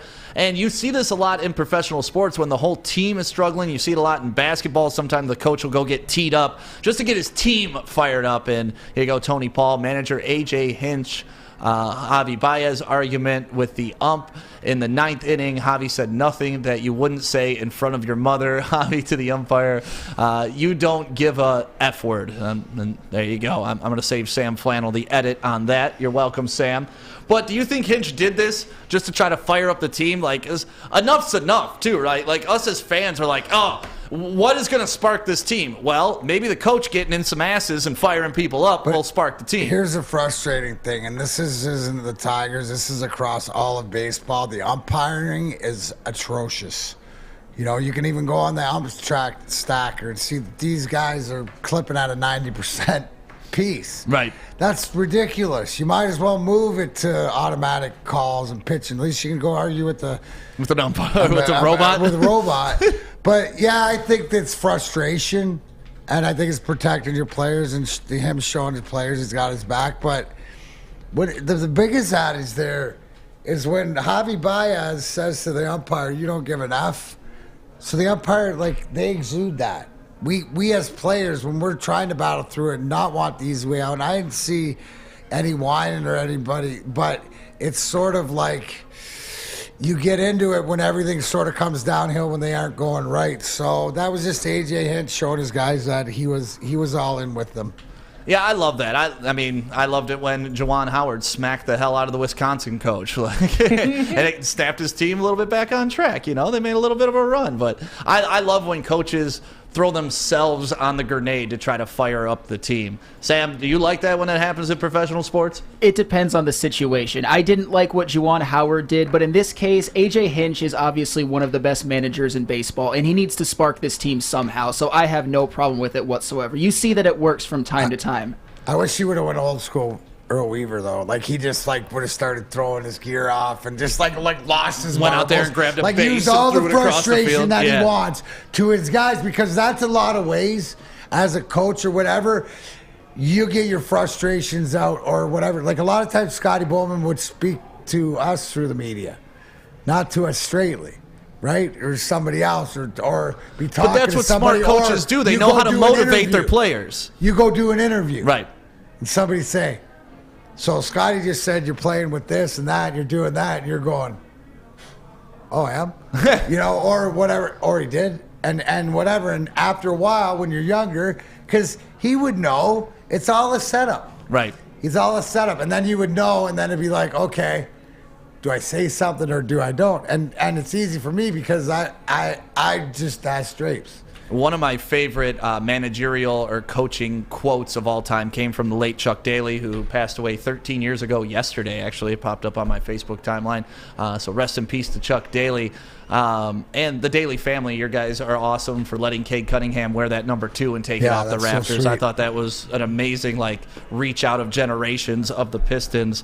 And I kind of got sidetracked there. But Chuck Daly used to have to say, I'm not a coach. I manage 12 corporations.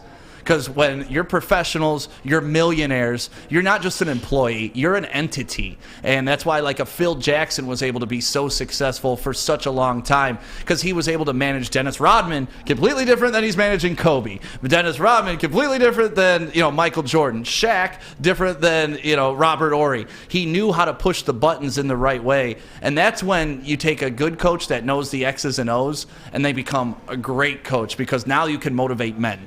That's Scotty Bowman, Jimmy Johnson, famous Cowboys coach, and used to say, I treat all my players the same, different. Right? Yeah. And that's it. You got to know what makes everybody tick, and we knew that. Scotty knew where all of our buttons were. Yeah, especially when you're dealing with people that are already successful. You can't tell me nothing. I know the game. I'm a millionaire. I'm doing all right in life. So you're going to come in and tell me this, and it's like, yeah, man, I'm going to do this, and you're going to listen. And that's what was great about Scotty. What motivated you? I mean, can I guess first? Just pride, right? Pride and protection. Yeah, absolutely. And not having any of the guys to do any of the dirty growth with being the first one in. But yeah, I was I'm the dog. Right, challenge you. McCarty, you gonna let that happen to Stevie on that last shift? Right, no, we're never have to be said. That's the whole thing. You don't have to say anything to me like that. And Scotty wouldn't speak to me. speak through drapes or through whatever else. If you want to yell at me on the bench, you'd yell at Barry Smith, the assistant coach, right beside me. And then Barry would look at me and go, "Did you get that?" And I'd be like, "Shut up, Barry. What do you think? I'm stupid? I can hear." And then it'd be the brunt. But that was just part of the way we treated Barry, too. Was there like one guy that he was harder on than most people because he expected more out of them? Because that's what you find out of coaches. No, we'd always used to love it when he'd go after Shanny because he'd get Shanny Irish and he'd just start, "Oh, yeah. Oh, this guy? Are you going to be the best guy? Oh, who's going to be this?" Or, he'd say to Sergey, "Oh, wonder who's the best European on the ice tonight. You're Forsberg." Like different stuff, the different motivation, different stuff like that. But it was just what the to push buttons. Yeah, you play with the ego in a fun way, right? Well, you're not the best. He knew how to get the best out of you, right? Whether it was to piss you off, leave you alone, sort of do whatever, need to talk to you through somebody else, need the communication, it's really amazing, and to look back to it, if you could go look back and have that. A Christmas Story or, the night before Christmas, Ebenezer Scrooge, and go back and watch the Christmas Past and, where the ghosts looking at going on in the locker room. And you'd see it, and you'd see it all come into play because I could see me running around and going, that kid has no clue. And then it's like, he's getting a clue, like just about how things operate. Right. And you see as we start winning, then the machine. It's the evolution. So yeah, I keep going back to the movie Miracle in my head when Herb Brooks is challenged that you got to play on one. You're not injured. You're just hurt. And calls him a sissy, and then leaves the locker room with that sly grin on his face. Like that should fire him up. Like he knows what the hell he's doing. Yeah, and different motivations. So and here's the thing: in the locker room, you had to deal with 20 more than that. You had to deal. Chelly you had to deal with 25-year age gap difference. Right.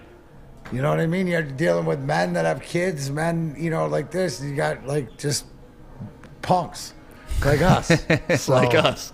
Well, I love it. Another thing I love are people at Gypsy Vodka, because just like Woodward Sports, they are handmade here in Michigan. Gluten-free vodka you can pick up at any of your local watering holes or buy the party store at you. And if they don't have it, ask for it by name. Someone tweeted us the other day like, "Hey, they don't have it at the party store by my house." Well, ask for it, because if you ask for it, they will bring it in, and then you can buy lovely Gypsy Vodka so you can enjoy these 80-degree days that are coming our way right here in Michigan. GypsyVodka.com. Go check them out. We all know Cade should have been Rookie of the Year, but you know the saying, Detroit versus everybody. Uh-oh, Cunningham all by himself. Woodward Sports.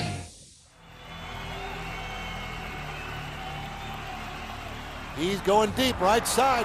Oh, that is Edwards out there. He goes up in the air at the goal line. Hey, it's Brandon Edwards here, wanting to welcome the sports marketing agency to Woodward Sports Network, to the family. Glad to have you guys. For the last decade, the sports marketing agency has literally leveraged athletes around issues such as mental health and substance abuse. Glad that we can finally start trying to get the stigma off of mental health that's been there for all these years. Woodward Avenue, the first paved road in America. Woodward Sports, the first sports network born in Detroit and made for Detroit. What's going on, everybody? It's Spencer for the Foaling Warehouse in Hamtramck. You know it. You've heard about it. It's the home of the original football bowling pin game called Foaling. There are multiple ways you can play. They have $12 open unlimited play. You could stay there all day, have a great time. They also have private lane reservation, $120 up to 10 people. You know about their $2 mystery beer vending machine. Put in $2, pops you out a good beer. No hassle, no fuss needed. Know what you want? They've got multiple fully loaded bars for you to choose from. So come on down, check them out in Hamtramck, or go visit them on foalingwarehouse.com. Again, that is foalingwarehouse.com. Welcome back to Big D Energy on the Woodward Sports Network. Into the final stretch of the show. My name is Stick, filling in for Neil Rule today. Darren McCarty up here. And, of course, Flannel Sam and Big Spence, who you just heard telling you all about the Foaling Warehouse, which we got to go down there, man. What we go, November? I can't believe that was 6 months ago that we did it. I didn't even get to go. You didn't go. Should go tonight. I went to the Lions game, though, and they got their first dub, so... There we go. Take that. I'll take that trade off. You're going to the DCFC game tonight, right? Yeah, you can go there and get your mystery beer before if you want. Before the walk over. 7:30 game. Nice. I love those games, especially on a night like tonight. Hamtramck's going to be bumping. Bumping, baby. All right, NHL playoffs are bumping right now. Every series, 2-2. What's your favorite series that you've been watching, D-Mac? And it's been interesting. It's been exciting. We're going to go back to last night. You don't know how big of an overtime win that was for the Florida Panthers. And Carter Verhaeghe with the second of the game scored in overtime to even that series and having it go. This is where you need that home ice advantage, right? How it can swing. Because the biggest thing between Washington winning that in overtime and going into Florida up 3-1 and going back home 2-2, being the President Trophy, it feels like you sort of faded one. Okay. And so I expect Florida to come out with their best game. My eyes have always been on this Toronto Tampa Bay game. So it's been back and forth. If Toronto's for real, they have to win tonight. They have to, because there's no way they're going back and winning in Tampa Bay. So with those series going on, obviously Edmonton in the same situation, going home, a must win. Neil called to St. Louis, Minnesota. They just said, just go to Game 7 and, we'll figure it out with them. But other than that, it's great hockey. I think the most impressive thing so far is not only just how Colorado has taken it sort of full stride from the first shift to the playoffs and swept Nashville yesterday, but Sidney Crosby. I mean, he's like I said to my buddy yesterday. Oh, Sid? He's on one. Yeah, he's the guy I love to hate still to this day, and it probably you hate to love? No, I love to hate him. I love to hate that guy. And it goes back to what we talked about earlier, that Game 7 loss here in Detroit, and then I do gotta say, Sidney, like where I was the one where it cried, like whining, has matured and evolved, and as the face of the NHL and whatever, I couldn't be prouder. I think that kid is everything you want. He's a Tom Brady of the NHL. And I don't mean by GOAT-ish status, although he's got that, but just he does things right. He always does things the right way in the community. About what it is. Representing. Tom Brady can be a little bit of a complainer too, but they're just great people. If you had to pick, you have the number 1 draft pick right now, and it's Ovi or it's Sidney Crosby. Who are you taking? I'm taking Ovi, but I always got to have the shooter, That's and Ovi's my guy. So dude, that guy, I love the way he plays hockey. I'll figure out because you know what, I'm going to take Datsuk to set him up in the third pick. Well, we got 4 games tonight: the Bruins and the Hurricanes, Lightning, Maple Leaf. You already kind of touched on that. Bruins, Hurricanes. That's you're talking about. You watch this, okay? Home ice advantage going back into Carolina where they have that red storm. If you're gonna see it now, they should have.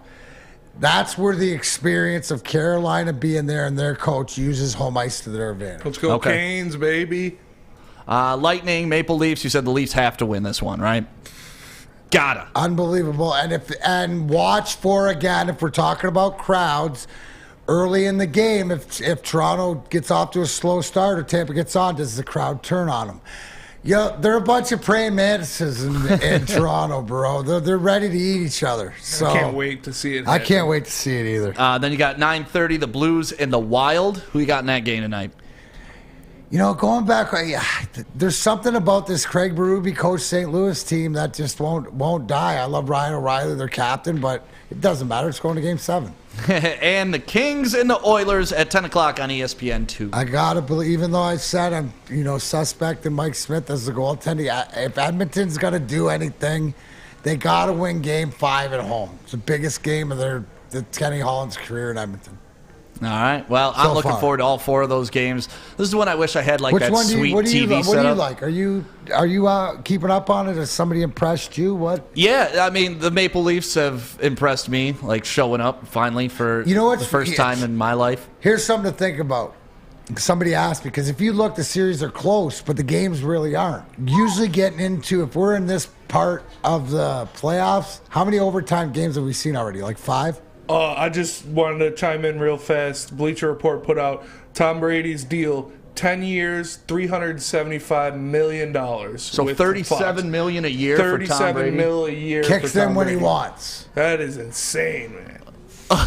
We were talking about that. Like, granted, what he's Fox- the GOAT. He's the GOAT, right? But to be able to have that blessed career in the NFL and then fall into a $37 million a year safety net. He's making more than Jared Goff for But broadcasting you know football. he's not making more than? Matt Stafford. His wife. Yes, that is also true. And that is the saddest part of it. Like, That's sad. That's brilliant. That's a power it's brilliant, couple. but it's That like makes share him the even- wealth, baby. Come on, man. There's He's enough for going all on of the us. sticks, as the kids say. That is the ultimate goal. Because you can't dog him for anything. No, you can't. And like, think about his whole life. He owned the West Coast when he was in high school. Then he owned the Midwest when he was in college. Then he down owns to the the East Coast when he's in the FLA. pros. Then he moves to Florida and owns Florida. Like, Just do this. it's Tom Brady. Like, Yo, Tom. whatever you did in the life before to earn this life, like, I want to do that. I want to be Are reincarnated you as sure? Tom Brady. Are you sure? I don't care. Yeah, Spice yeah. I Mirage. will drag through broken glass. What'd you say? Oh, I did that Saturday. Spice Malone. Hey, that's nothing. Do that Saturday. Broken glass. Yeah.